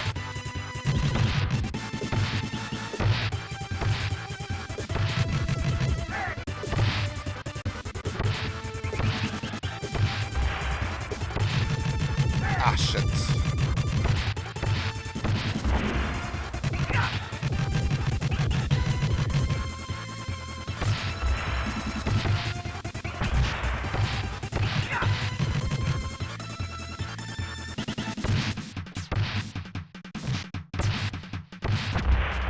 Yes. Fuck, I have one more hit and then I'm down on 2.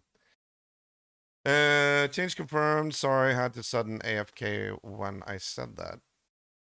Oh, no worries, no worries. No, it's good that you updated me because I completely missed that I hadn't changed the title. This is an active roleplay review. Yeah, I know, right? Now, the reason why we're doing this is because you might not know this, RPG fan, but we have already done Turtles in Time, like back in 2017, for this channel. But I have been musing about redoing a lot of the old games that did not get achievements back in the day. And if you check the list, you can clearly see which ones did not get achievements.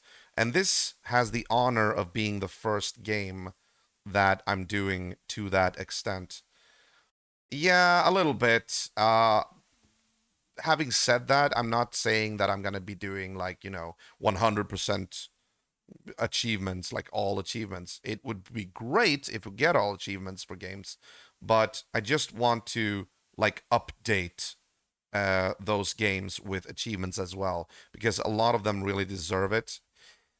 Of course, there are games on the list that have no achievements that I have no intention of revisiting, like ActRaiser, for instance, or Ninja Gaiden. Games that were too frustrating to revisit. I mean, I can maybe reconsider some at some point in the future, but I don't feel like if I feel really inclined to do it, okay, fine. But some of them I just remember giving me a headache, so some of them are going to remain without achievements. Ah, that was a little bit too soon. Ah! Pizza time. Gotcha. Okay, now, here we go. Leatherhead. Oh, goody. Fresh turtles for lunch. All right, so Leatherhead breakdown. Leatherhead will do 3 attacks. Leatherhead will throw knives at you, When he throws knives, obviously the only thing you do is avoid them.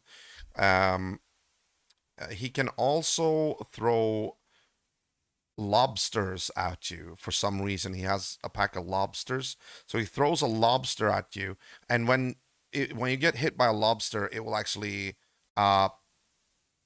pin you. Yeah, it will pin you to you. It will root you to the spot because it like I think it pins you.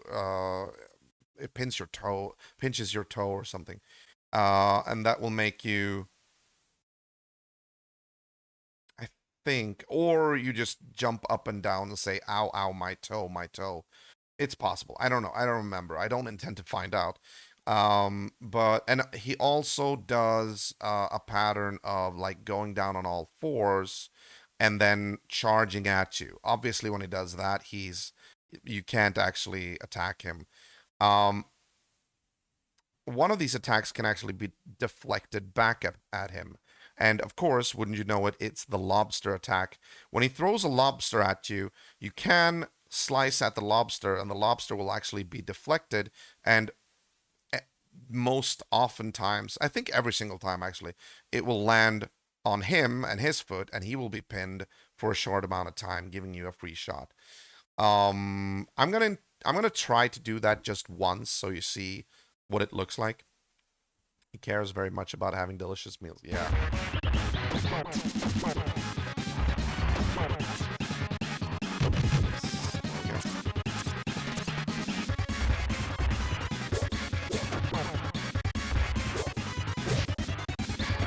Come on.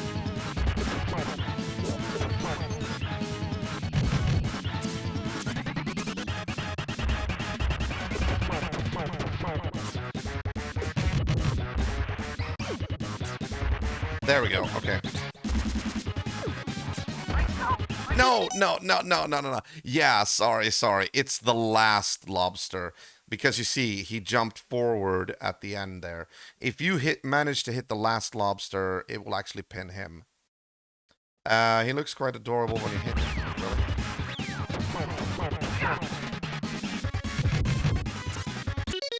The funny thing is, when he gave me when the toe got pinched and Leo starts jumping up and down, I can actually still move, so I could place myself like really close to him, and just as soon as I got rid of the post hit invisibility, I could just mash him, and he gave me a lot of hits, or he allowed me to hit him a lot there. Ow, okay, that was not intentional. No, of course it was intentional, you know, as intended. Oh crap, oh crap.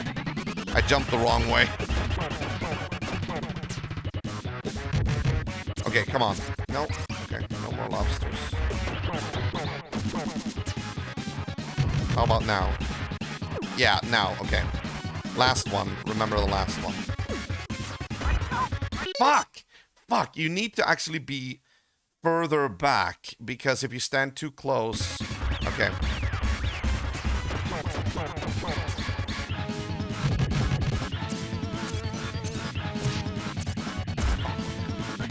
Focus, focus.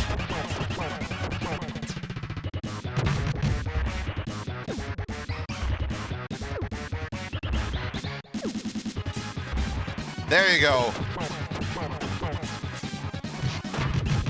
Okay. Ow. At least you got to see it once, you know? I wanted to show that. I wanted to show that mostly because for the longest of times, I never realized that you could actually deflect them. When I find that out, I was like, wow, cool. Even more shit with this game that I didn't know, you know? Let's see if we can do it again. Aha!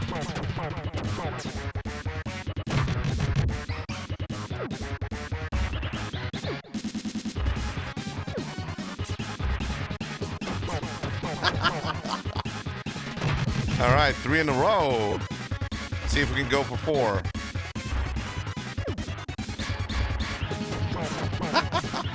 There we go. Burn my shell at wounded knee. Scene 7 completed. Okay, let's switch the scene just to refresh the achievement list down below. We can. There you go. Good. Too bad that he doesn't go my toe. That he doesn't do it. Yeah. Goes like my toe, my toe. All right. So where can we go from here? From the Wild West. We're ripped from the Wild West time period, and we are transported into the future. Note the year, if you please. Neon Knight Riders. This is the year 2020. Fucking A, man. The future. And what a future it is. Not gonna lie. This is my second favorite song in this game. Because this song is just such a good vibe song. I loved being on this level as well. This is my second favorite level in the entire game.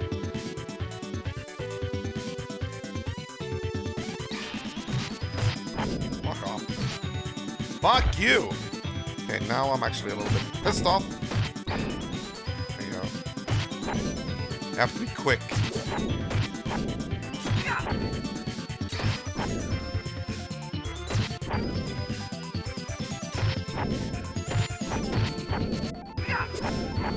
Ooh, nice. What is the future of Ninja Turtles? I'll probably cross over to F-Zero. Fun fact, the original arcade level did not look like this. It looked like... I think it was like more of a side-scroller. And it was kind of like how Sewer Surfin' was. Still like floating platforms, but you went from left to right instead. And with a scrolling level.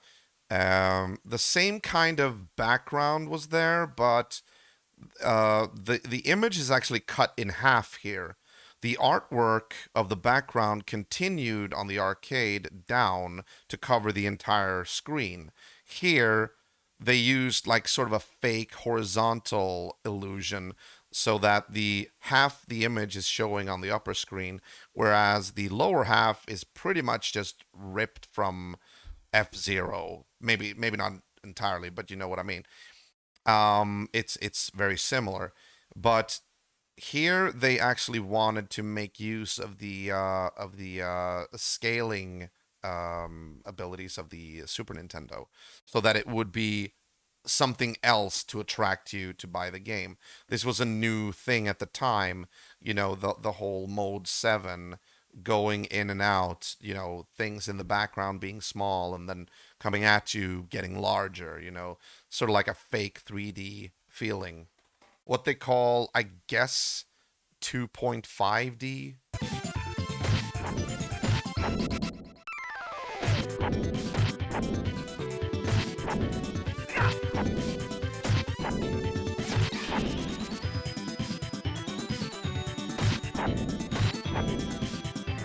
Okay, pizzas. Come on.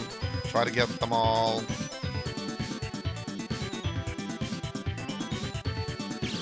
Pizza time. Pizza time. Ah, shit. Pizza time. Missed. Pizza time. Pizza time. Right, I forgot about the helicopters.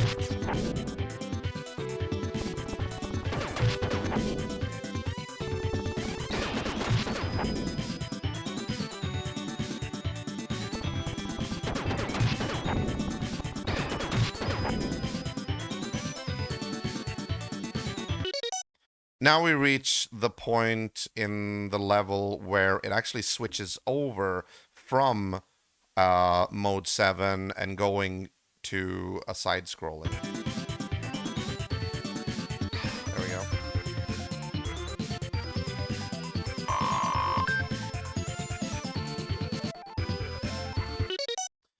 Now, okay, so in the background you will see Super Krang coming flying in. They call it Super Krang just because you will face Krang in his freaking little spaceship on the next level. Super Krang is Krang inside his giant robot body. If you've seen Teenage Mutant Ninja Turtles, you know which one I'm talking about. Um, Krang Breakdown or Super Krang Breakdown. Um, he's not too difficult. He has again. He also has three attacks. He has yeah okay. He has a missile attack. He shoots missiles out of his heart somehow. So it's kind of like the Rat King in a way, like a projectile attack that goes straight forward, or Leatherhead with the knives. He sends up like bombs that come raining down on the level. When that happens, you just have to be in the air at all times because they go right through you. The only danger to you is when they explode on the ground. So just always try to be in the air. And he also has a charge attack where he like brings up his leg. So he does like a charging leg charge. He charges forward and then goes back really quickly. That's people mean when you should have explosive power. Yeah, explosive emotions. Otherwise, I don't think he's that. Super Krang was never really that difficult. I don't even think he was particularly difficult on hard. But let's see. Let's find out. As you can see, he is flying in the background there. He's gonna land straight, like right in front of us.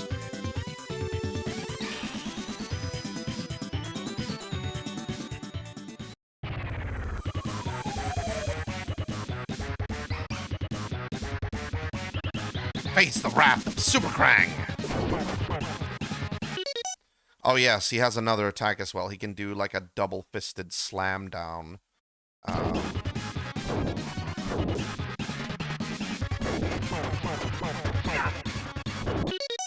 In my experience, you just need to like this is a boss where you just go crazy with attacking.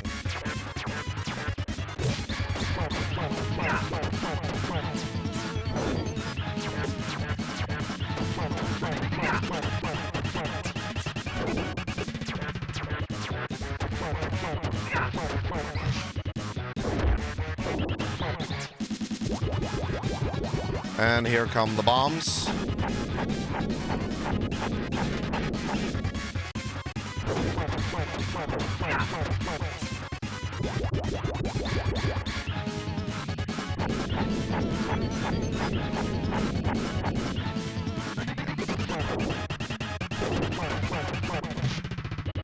Ooh, I almost finished him off there. There you go.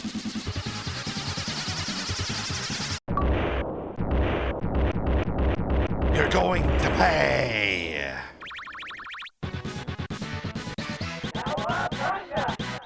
AD 2020 Neon Knight Riders clear. I love the fact that we thought that the future was gonna look like that. You know, we thought that 2020 was gonna look like all neon, bright and shiny back in the 90s. Okay, so as you could see, Krang teleported himself away, or he, you know, fled basically. One can't help it. I know. So now we get teleported from the future to where? Well, from the future to further into the future. Starbase, where no turtle has gone before. AD 2100, Starbase where no turtle has gone before. This is the final level. After this level, it's only a Shredder left, or Super Shredder.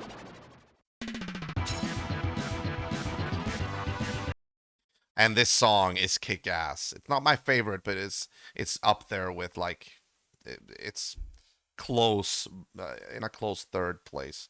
I just want to say I always found it very superfluous that there's like a clock here. Why does it bother to say 80 20 100 here? when we've already seen that. So weird. So tiny. Well, okay.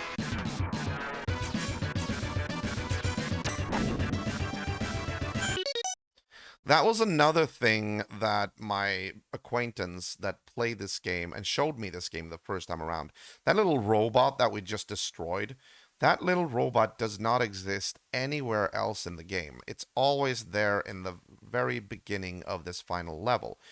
For some reason, they never reused that sprite, and my friend said that there's something special with that robot. That robot, like if you can hit it correctly, or there was some criteria you had to fulfill, but basically that robot was going to give you like a bonus life or something or other. I remember back in the day when you were a kid, a lot of games, there were always a lot of rumors. You know, some things could give you, there were hidden stuff everywhere, and some of it was true, but most of it was like bogus. And I don't actually understand how that got spread because there was no internet back then. I mean, basically, okay, the internet was in the process of being released to the public.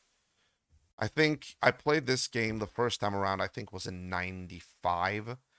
And the first time I ever went online was, I think, like in 97 or something like that. Or 96, I don't know.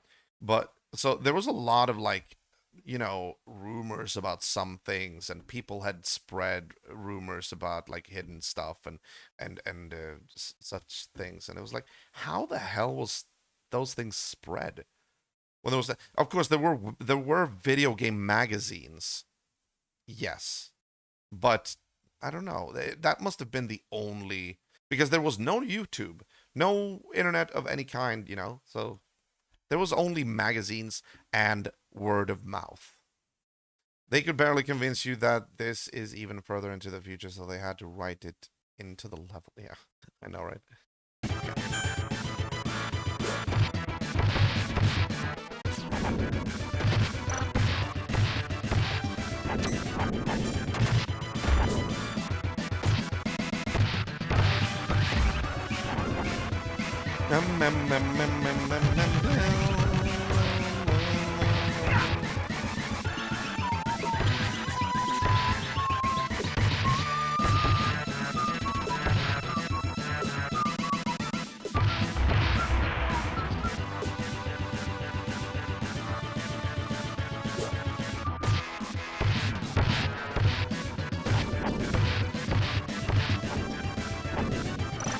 Here we go.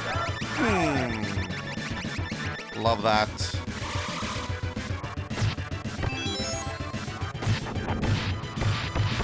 Beam me in, Scotty. Hey, we're up to 04 now. Ouch. Shit.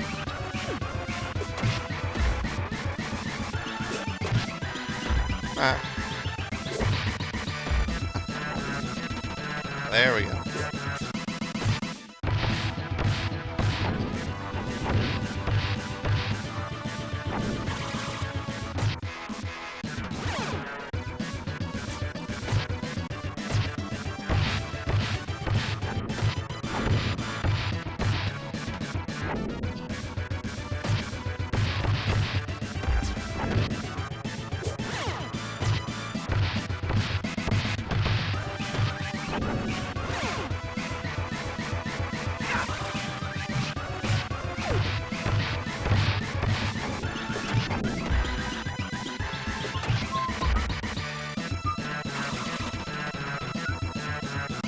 All right, the ice floor.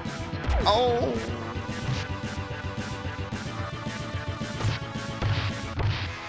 There we go.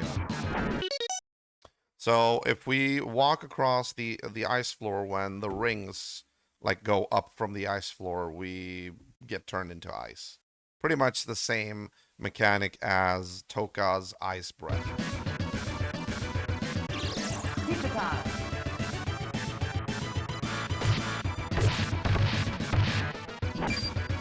Ah, shit.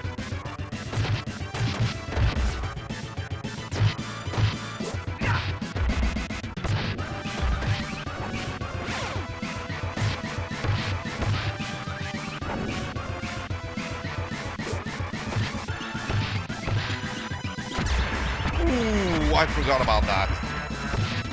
Right. You can actually hit it so that it bounces forward and takes out enemies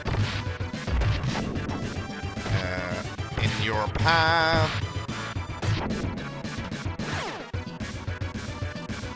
Like this.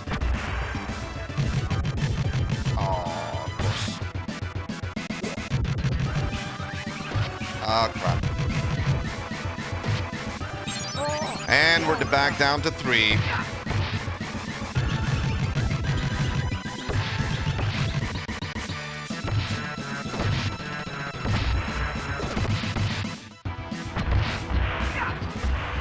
There we go.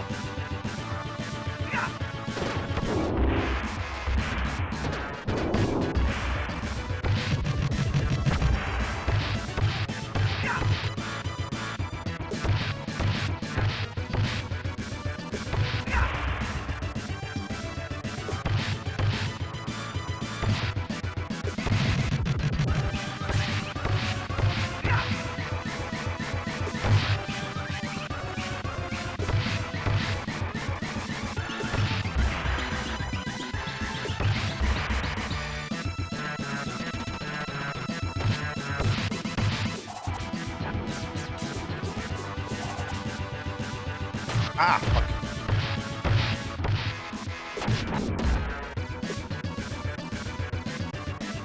Okay. Let's take these guys out. At least I got that fucking red blocker. Ah!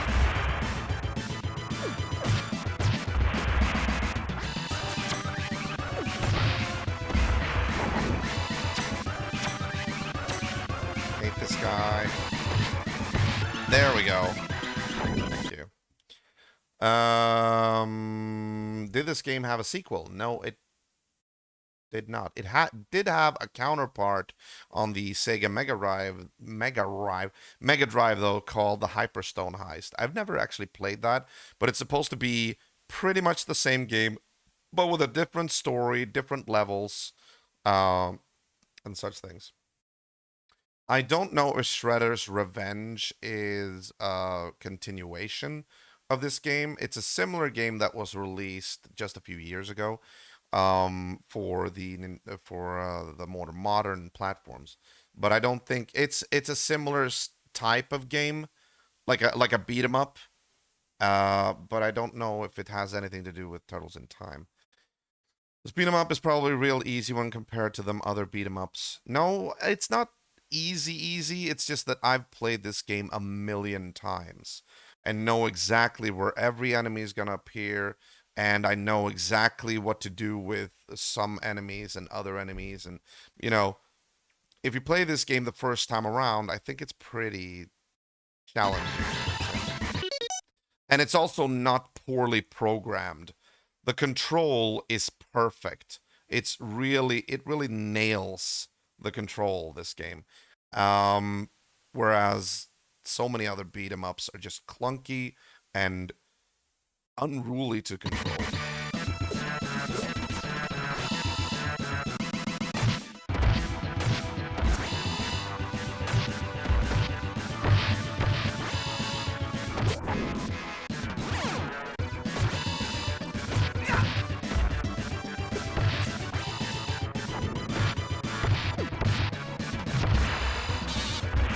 Oh, okay, that was just bad luck.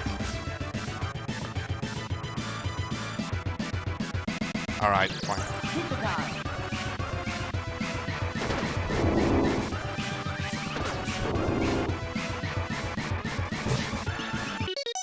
So this is where we're gonna face off with Krang in his little spaceship.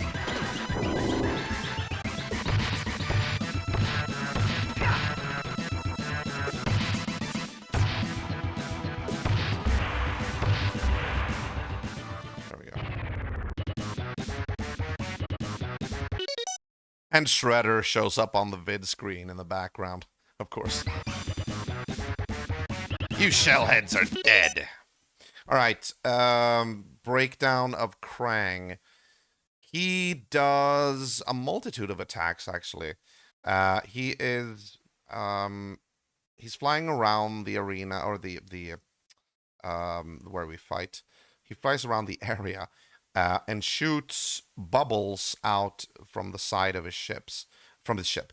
And if you get caught in the bubble, I think no, that's Super Shredder. Okay, you get caught floating for for like a second or something, and you take damage. I think I haven't actually paid attention to that. I don't know if you take damage. I think you take damage from the bubbles, but mainly you're just floating around.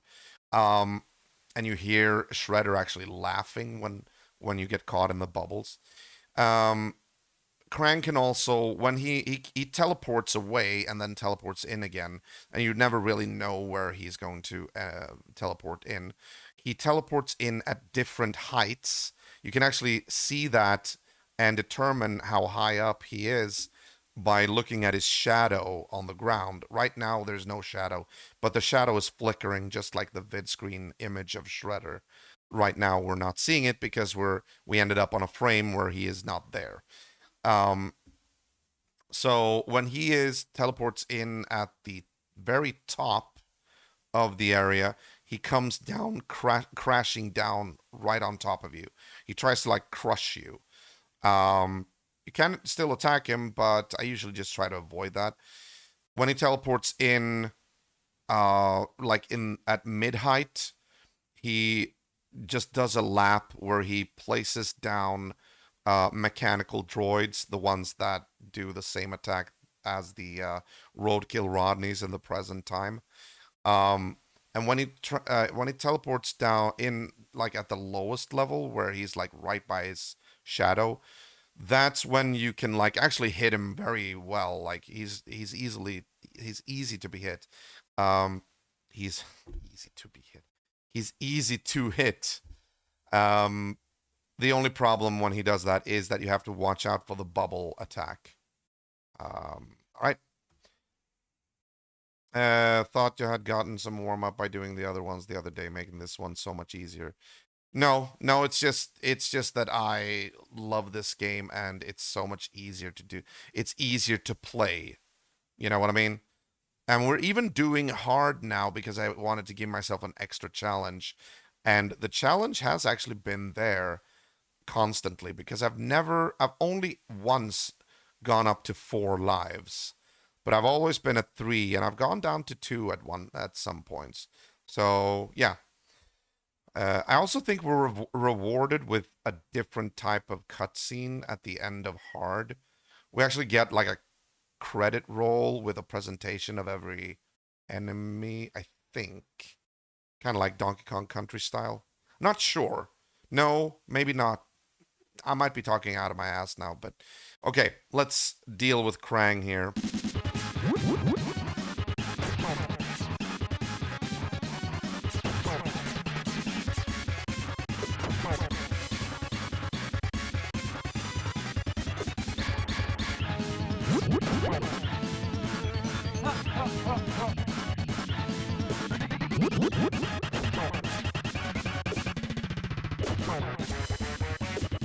Pink spaceship.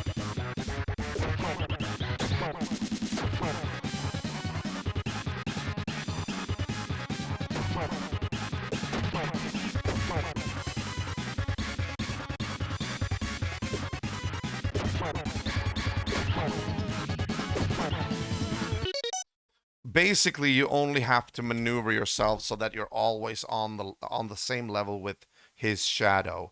If you're always like right next to his shadow, you will always land a hit, pretty much. Hang on. Ow. Freaking double lumbar pillows.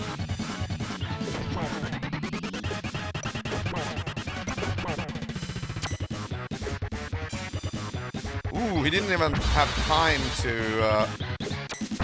He didn't have time to drop all 4 machines there. That's awesome.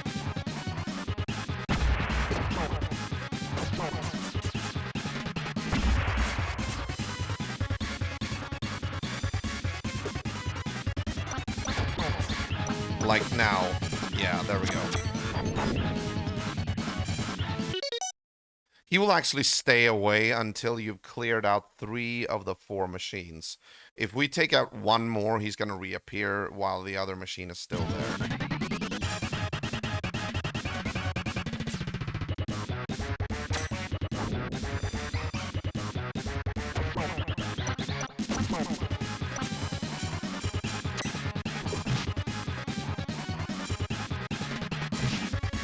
Oh, come on! Jesus!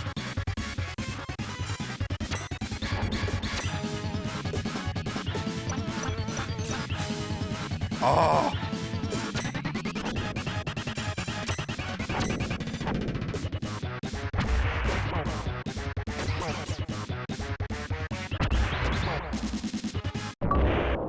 That's it. Where no turtle has gone before. Achievement unlocked. That hole's our way home. Let's go. How the hell would we know that? I mean, yeah, Shredder appears in that, but okay. So now we're coughed back into the present time. From the future, we go back to the present. Back to the Technodrome. Technodrome. The 1992. final shell shock. 1992 Technodrome, the final shell shock. Which is actually, it actually makes sense because the height of popularity of the Teenage Mutant Ninja Turtles franchise, at least the original run with the 87 cartoons, I would say peaked somewhere around that time. Maybe not 92, but like 91, 90, 91, 92, 92. I know for a fact that all my comic books are from those years. I do have like some from 93, 94 as well. They started, to be fair, they started to get darker, especially in the 94 issues with like Armagon and Verminator X and all that. Time travel. Actually, yeah, I think they might have actually picked up on this game and implemented time travel in that. Okay. So, the final boss. It's time for Super Shredder. This, anyone who has seen the second live-action movie, Turtles 2, The Secret of the Ooze, will know what I'm talking about here. Will recognize the final boss character. You will see Shredder, and this is interesting because in the arcade it is actually only Shredder you face, and that's because we've already they never face Shredder in the Technodrome in the arcade because that version sucks because they never had the Technodrome levels, so they had to face the standard Shredder. But now we will see original Shredder, and then he'll like mutate himself into Super Shredder, and he will do 3 attacks. And in hard mode, he will be very quick. He will teleport himself around everywhere. I do remember a little bit. I do have experience beating him, so I think I might be able to do it fairly well. But I will explain the 3 attacks. The 3 attacks are 3 differently colored fireballs. Or no, not fireballs, but fire. He like brings up his hand, and his hand is colored it's like on fire, and it's colored differently based on what attack he's gonna do. Now, there's a counter for each attack, except for one attack, and that one is just pure avoidance. You can try to attack when that happens, but I wouldn't risk it because of the punishing penalty if you miss. The first standard attack that he most often uses is his hand will glow like standard fire orange. Once he does that, he will shoot fire along the floor in a line. When he does that, you should probably avoid that one too. Just avoid it. You can attack with a descending jump kick, but if you are a little bit too not like if you're a little bit too backed up, I guess, a little bit too far away from him, you will land in the fire and you will take damage and you will jump around and scream my toe. That's the attack he by far uses the most. When he raises his hand and has a blue fire, you know he will shoot ice upwards. And when he does that, that's a perfect time if you have the time, because he does it so fast. That's the perfect time to actually attack him straight on, because that attack just goes upwards. It's a perfect deflection for a descending jump kick. So he catches you if you do that when he is blue. So you can basically, if you're quick enough, and I can't not underline that enough. If you're quick enough, you can actually attack him just straight on. Nothing will harm you in that moment. And then the third attack is his arm will glow green or be on fire with green fire. When it's green fire, he will shoot one projectile ball of mutagen. And when he does that, you better stay the hell away. Because while it is easier to attack him with a descending dropkick, it's probably by far the easiest time to attack him with a descending dropkick. But it's also the most dangerous time, because if he hits you with that ball of mutagen, you get turned into a normal turtle again. It's not an insta death, but it does take away one life from your life bar. It doesn't like damage your life bar. It just goes from like 3 to 2 immediately. So the green one is actually, while it's probably the easiest one to attack during, it's by far the most dangerous one. Especially now that we only have like 3 lives or something. And he's going to be super quick. He's not this quick at all on normal, so let's pay attention here.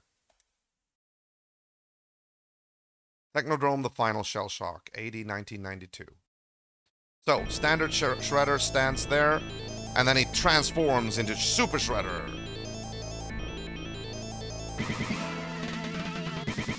Turtle Soup, my favorites.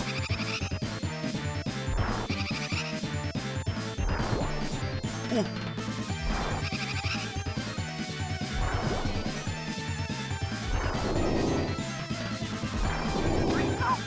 Ah, shit. Oh, god damn it.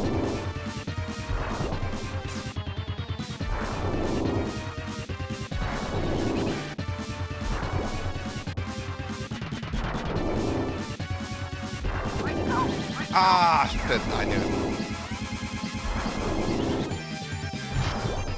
Fuck.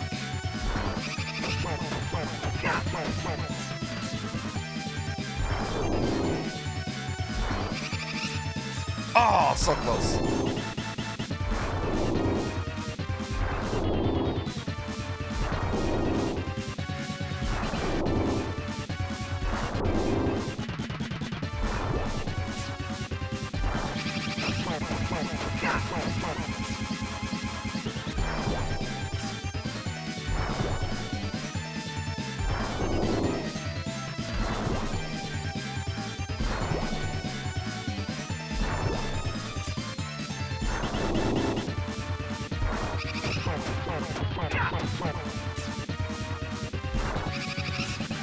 Ah, shit.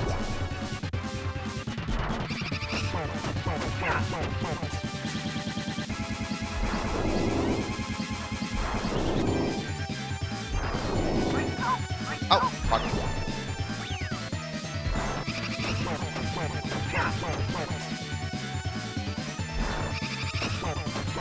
Yes. Oh, fuck. Yes. Yes.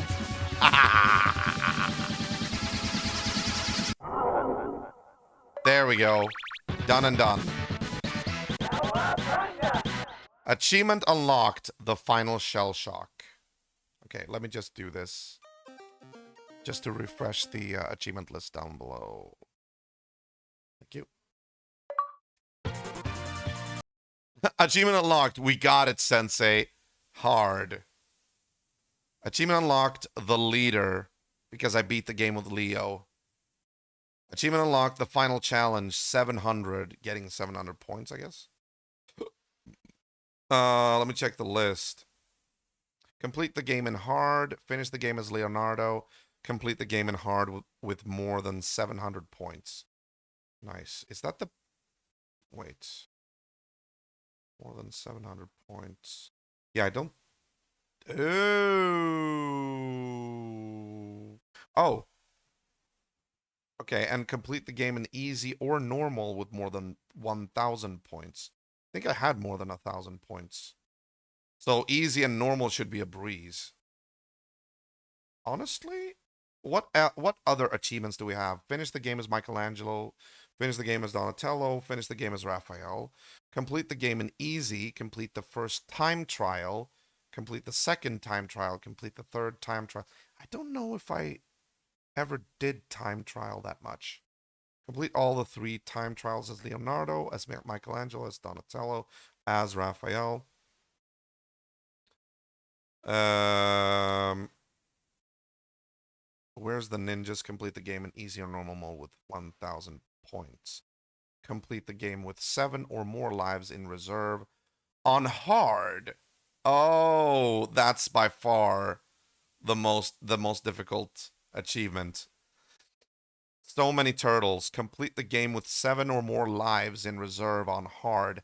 That means you cannot have died once, and you must have been so good at the game to actually earn more extra lives than you set out with, and go beyond 7 lives on hard.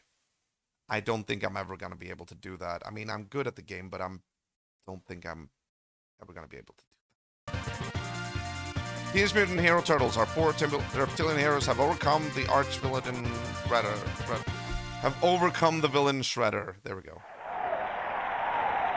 And this guy is so funny. Every single time, he always does that.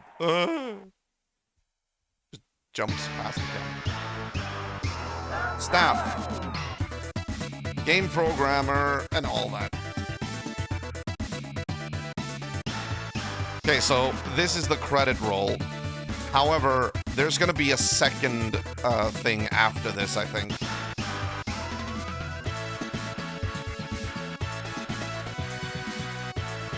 By the way, do you hear what song this is?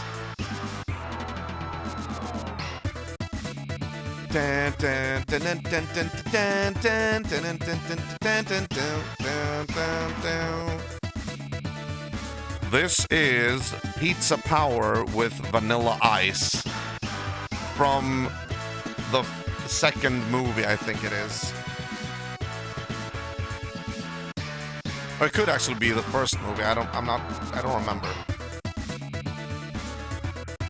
Produced by Konami.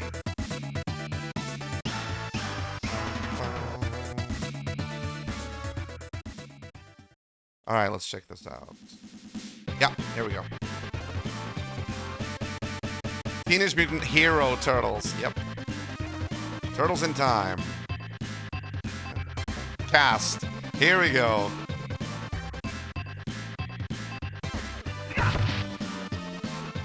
Leonardo, my boy in blue.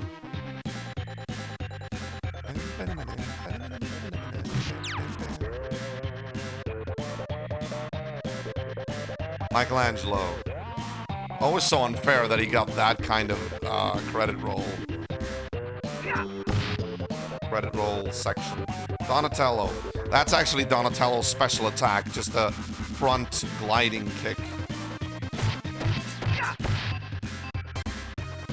Raphael. Bum, bum, bum, bum. That's a very strong airship, I have to say, to be able to lift the entire Statue of Liberty.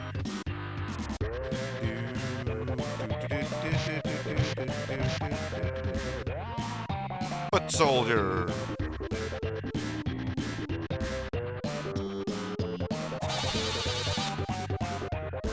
Roadkill Rodney. I wonder if we actually saw this the first time we played this game in 2017, or did we actually see do it on normal? Pizza Monster is by the way quite obviously inspired by the alien xenomorph Mouser.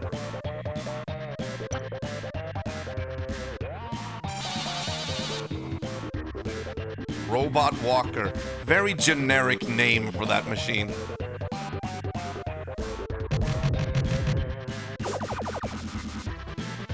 Stone Warrior, not Warrior, Warrior.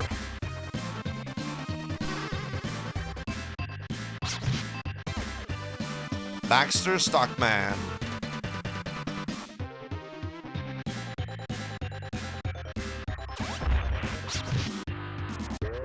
Metalhead.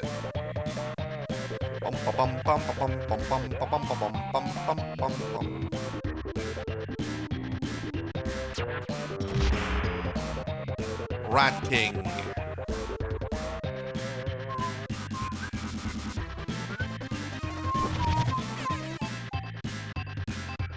Toka and Razar.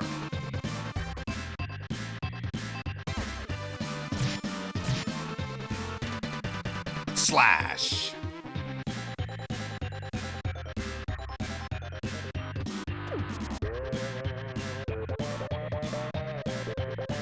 Bebop and Rocksteady. By far the best thing with Out of the Shadows was Bebop and Rocksteady. Everything else was just bleh. Leatherhead.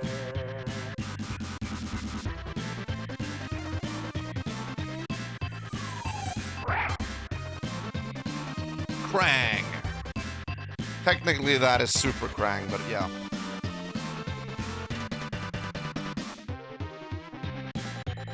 Shredder.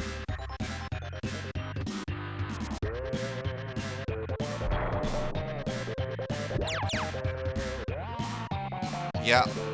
Super Shredder. That's what happens when you get that green ball on you.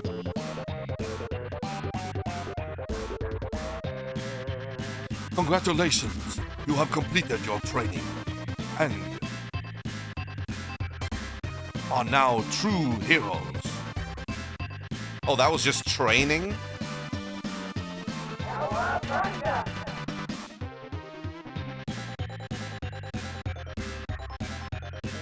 Teenage Mutant Hero Turtles. Turtles in Time. Yeah. Notice that it's a PAL version that we're playing. Thank you for playing. 1 player points, 1160. Nice. That means that I can try to get 1000 points on easy or hard or normal, no sweat. But I'm still never gonna be able to get 100% completion on this game. Or in this game. You see, game time, 32 minutes. I beat it in half an hour. Even though the stream is going on 2 hours and a half an hour now. 2 hours and 34 minutes. Just because I've been pausing so much.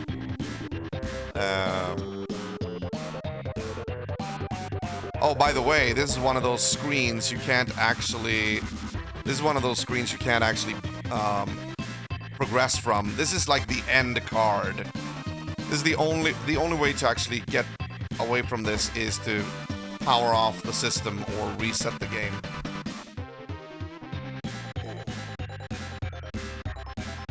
There we go. Yeah, I know. I know I did. I've been talking about it so much. There we go. Perfect. Nice. Very nice. Oh, it was added to favorites. Yeah, why not? Yeah, that's a good thing, actually. That is... that I'll own that. I didn't mean to add it to favorites, but it belongs there. Well, alright then. That was it for tonight, ladies and gentlemen. You didn't think you'd see me revisit a game that we'd done like 6 years ago, did you?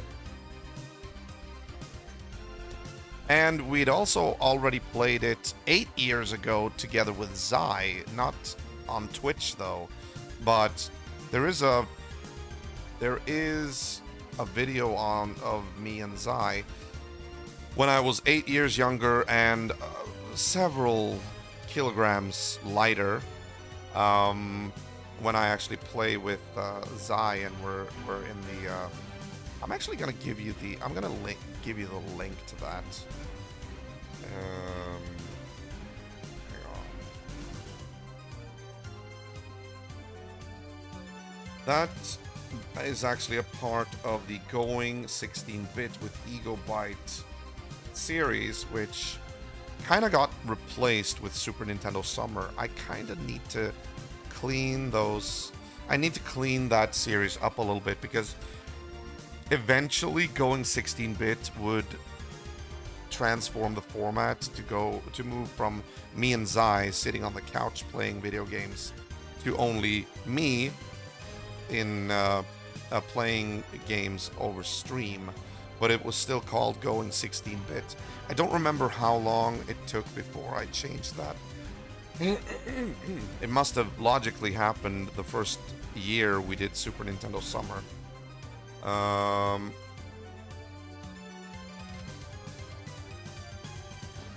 If you had bad memory, you wouldn't remember such things. On the other hand, those spins up. Yes. Yeah.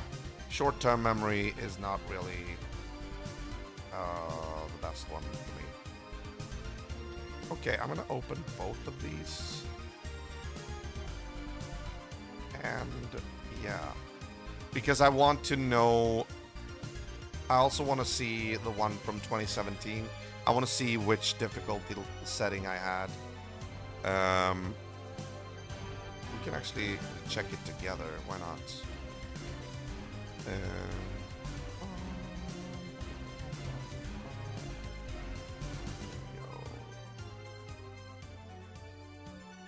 Let's see.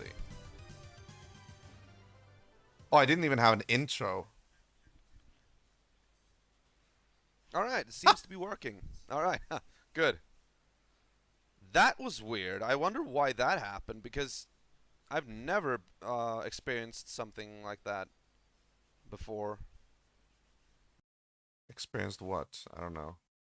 Let's see what difficulty we actually. Oh shit! Hang on. I want to see what. And suddenly, a lot of icons on my cell phone are gone. What kind of a Saturday is this? It's like everything is weird today. Oh shit! All right, I'm losing fine. it. Never mind. The game is working. The stream is working, and you don't have any sound. But Yeah, this was when it was fairly new. Like this was like the first year of my Twitch channel, or the first serious year of me streaming. we're gonna fix that because I haven't turned on the sound yet. But anyway, as I said before, this is Turtles in Time, and Yeah. Okay. Okay. little Whatever. small, but I think, I mean, am I going back on my word if I choose hard?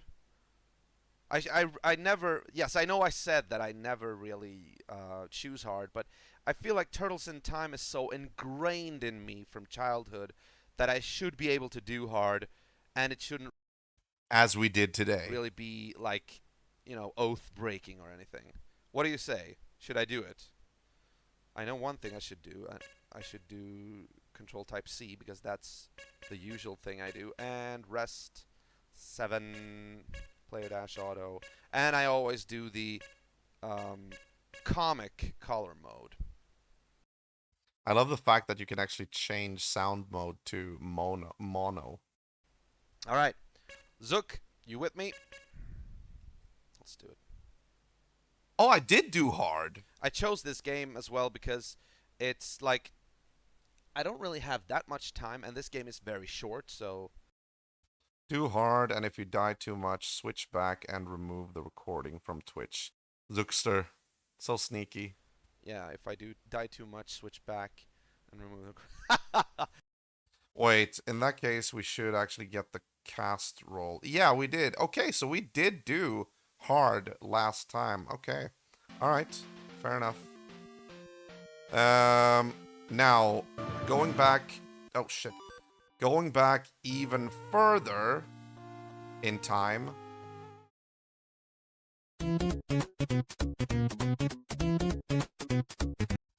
This is actually interesting. We're actually doing the same thing as Turtles in Time. We're going back in time and like revisiting stuff.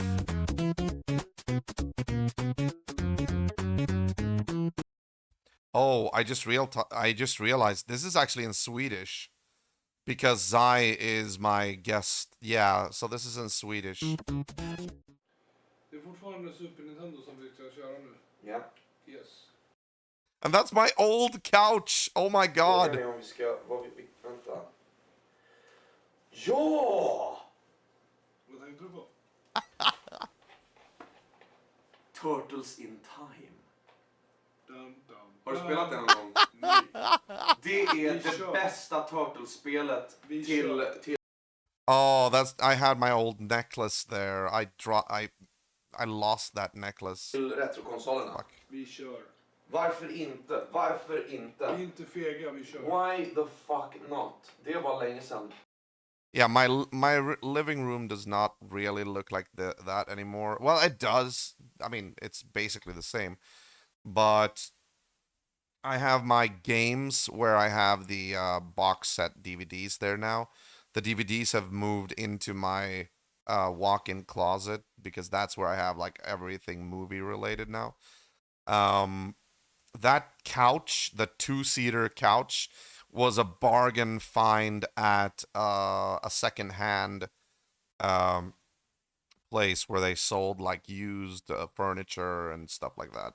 It was very run down, but that was the first couch I ever owned in my living room.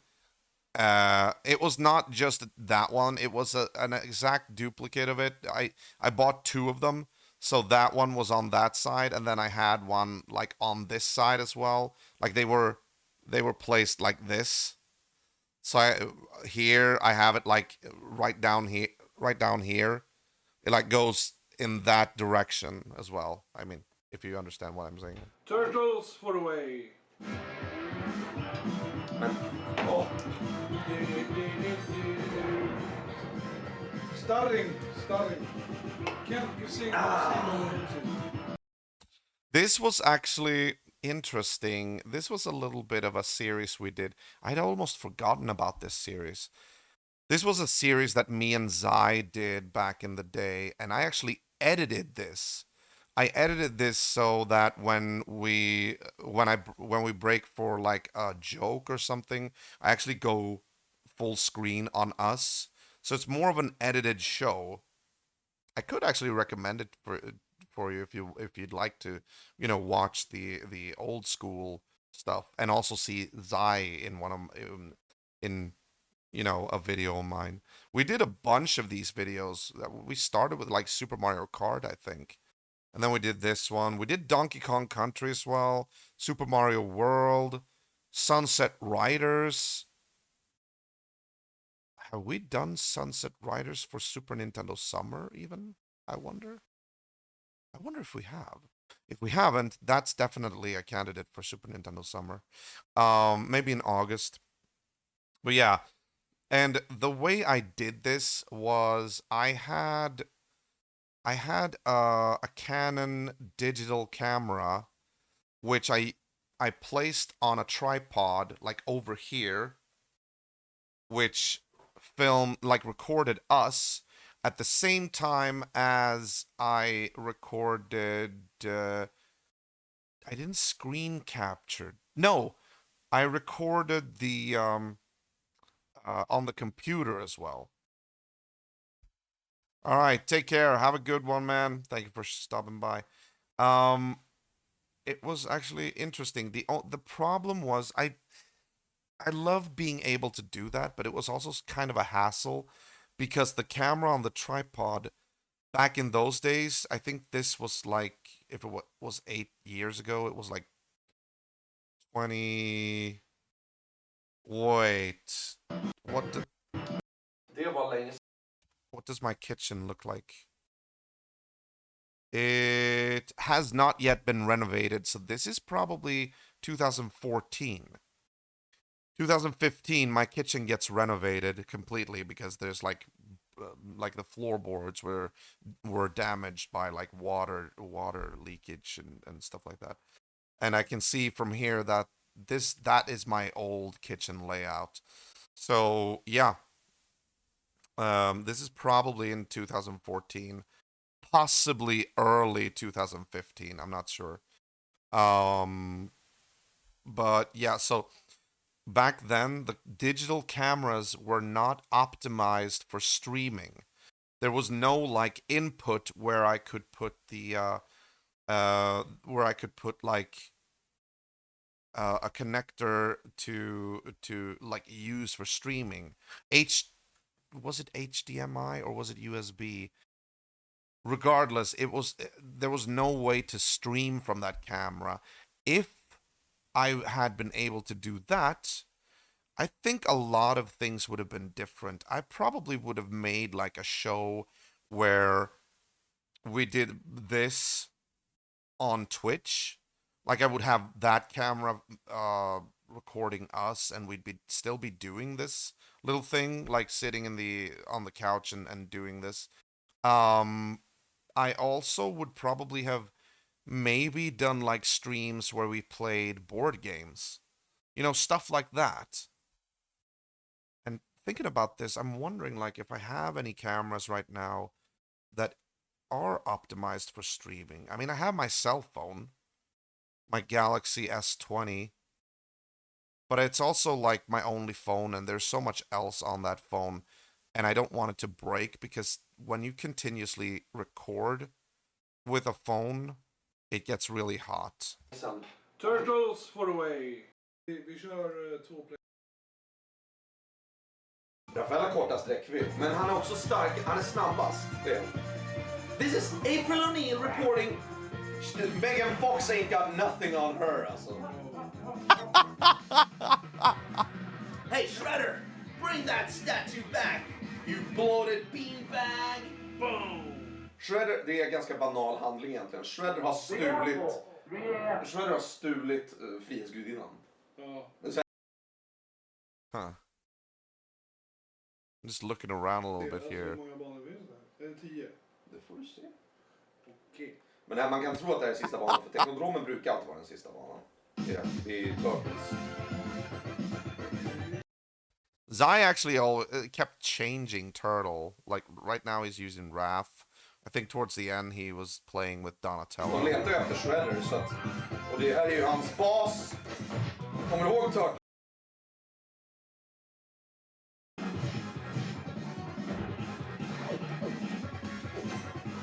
Nej, vänta, hur fan var det man gjorde nu? Ja, det är bra, bra, bra. Fan. Ja, bra.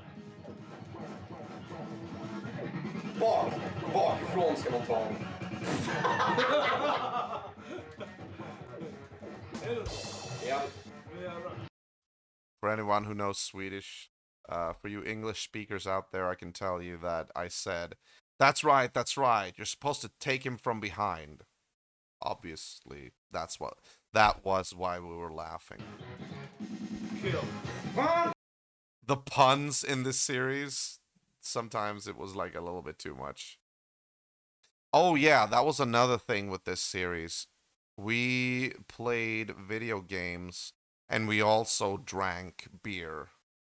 So in some episodes, towards the end, we would be a little bit tipsy. Just saying. All right, we're not going to be going through this like that. It's 1 hour. It's like 1 hour to check out, so yeah. But I would recommend it. Check out my series Going 16-Bit on my channel if you want to check out those little videos with me and Zai. Like I said, it's only the first couple of videos with... Actually, let me check that out real quick here. I can actually tell you which videos if I check the playlist. Going 16-bit. Let me see here. Yeah, the first one is Super Mario Kart. Donkey Kong Country. ActRaiser, that's the first one I do on my own. Yeah, okay, so... Swedish. Yeah, okay. The first 7 episodes of my playlist Going 16-bit with Egobyte has me and Zai, and at one point I think it also has Marcus, another friend of ours.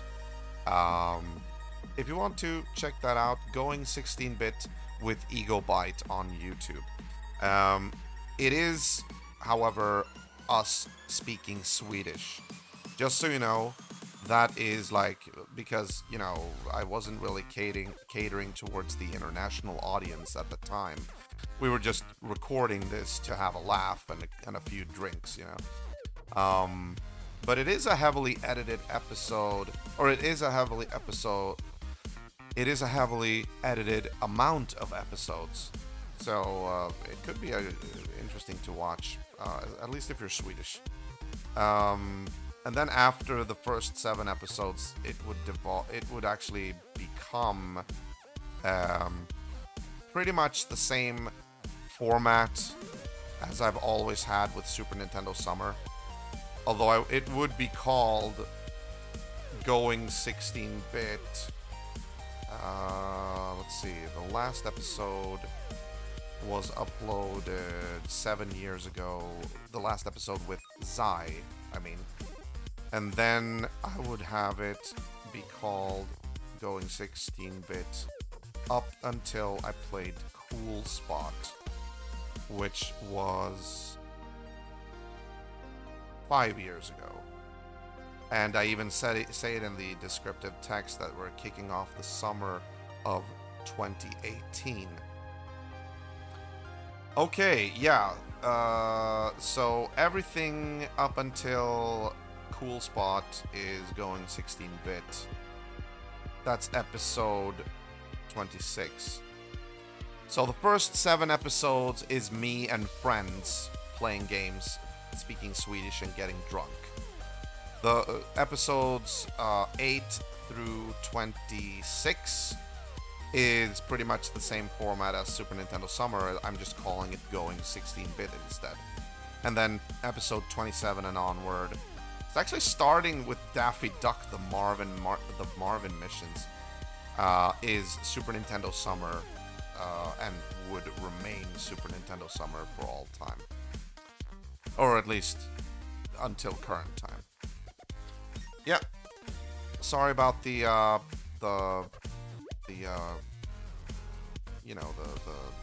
might not have been that interesting to see this, but I mean, hey, it's not just entertainment. It's a little bit discussion, a little bit rundowns and clarifications and all that. Oh right, I can also update the freaking Turtles in Time entry now. Ow, my butt. Okay, 100% completed. Beat 'em up. Date done. I can actually switch that from 1st of July 2017 to 27th of July 2023. So, yeah, okay, no. What was it? What is it today? 27th? No, 22. 21 then, because we started yesterday. Blind, no. Achievements, yes. The first game in that row that gets achievements. I'm actually going to do this. All the games that I update like this, how we've done with Turtles in Time tonight, we're going to move them down to more recent, to represent it as more recent. Save states, no. Save scumming, no. Thank you. Hey, you can do whatever you want on your stream for however long you want. No need to apologize for that, as long as that. Yeah, I know. Thank you for reminding me. Yeah, I'm pulling down Turtles in Time, and I'm gonna be putting the link to this video instead of the older one. But if you want to, you can always check out the very, very old video as well, from 2017. But that one, now I'm officially outdating that one. It's outdated now, so you can only find it if you go to the playlist on YouTube now and run through that one, you know. So that one will not be represented in the progression list anymore. I know, if you want to check the list, of course, you can always do it here. That is where you'll find the progression list. Thanking people is often more encouraging than an apology. Okay, thanking them for what? I mean, I've thanked you for showing up, so yeah. And I do appreciate, like, anybody watching this, absolutely. But now, right now, I kind of felt like an apology was warranted. Okay, delete that one, and we'll put the link to this video in that field later on. Okay. All right, we are done for tonight, ladies and gentlemen. Thank you for watching. I will be returning on Monday, and on Monday we will continue. We will start a new game. We'll start Rayman 2 for Nintendo 64, as we always play Nintendo 64 on Mondays. And then we will continue with Super Nintendo Summer on Tuesday, when we will start Donkey Kong Country 3, Dixie Kong's Double Trouble? Something Trouble.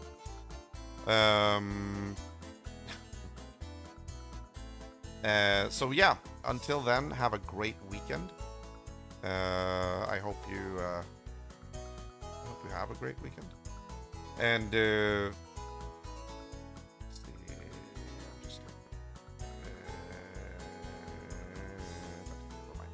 I'll see you again on Monday. Until then, take care, and remember to always stay safe, mind social distance, and always remember to keep the retro legacy alive. No, we will not raid. I was actually looking at the list, but there's nobody I know that's streaming right now, and I don't really have. I have like you watching, and it's Friday. I want to do other stuff. Maybe next weekend, or maybe next week. Stranger danger. Yeah, exactly. Yeah. So remember to take care, mind social distance, and always keep the retro legacy alive. This is Ego Bite 3 wishing you the best. Take care. Good night and goodbye.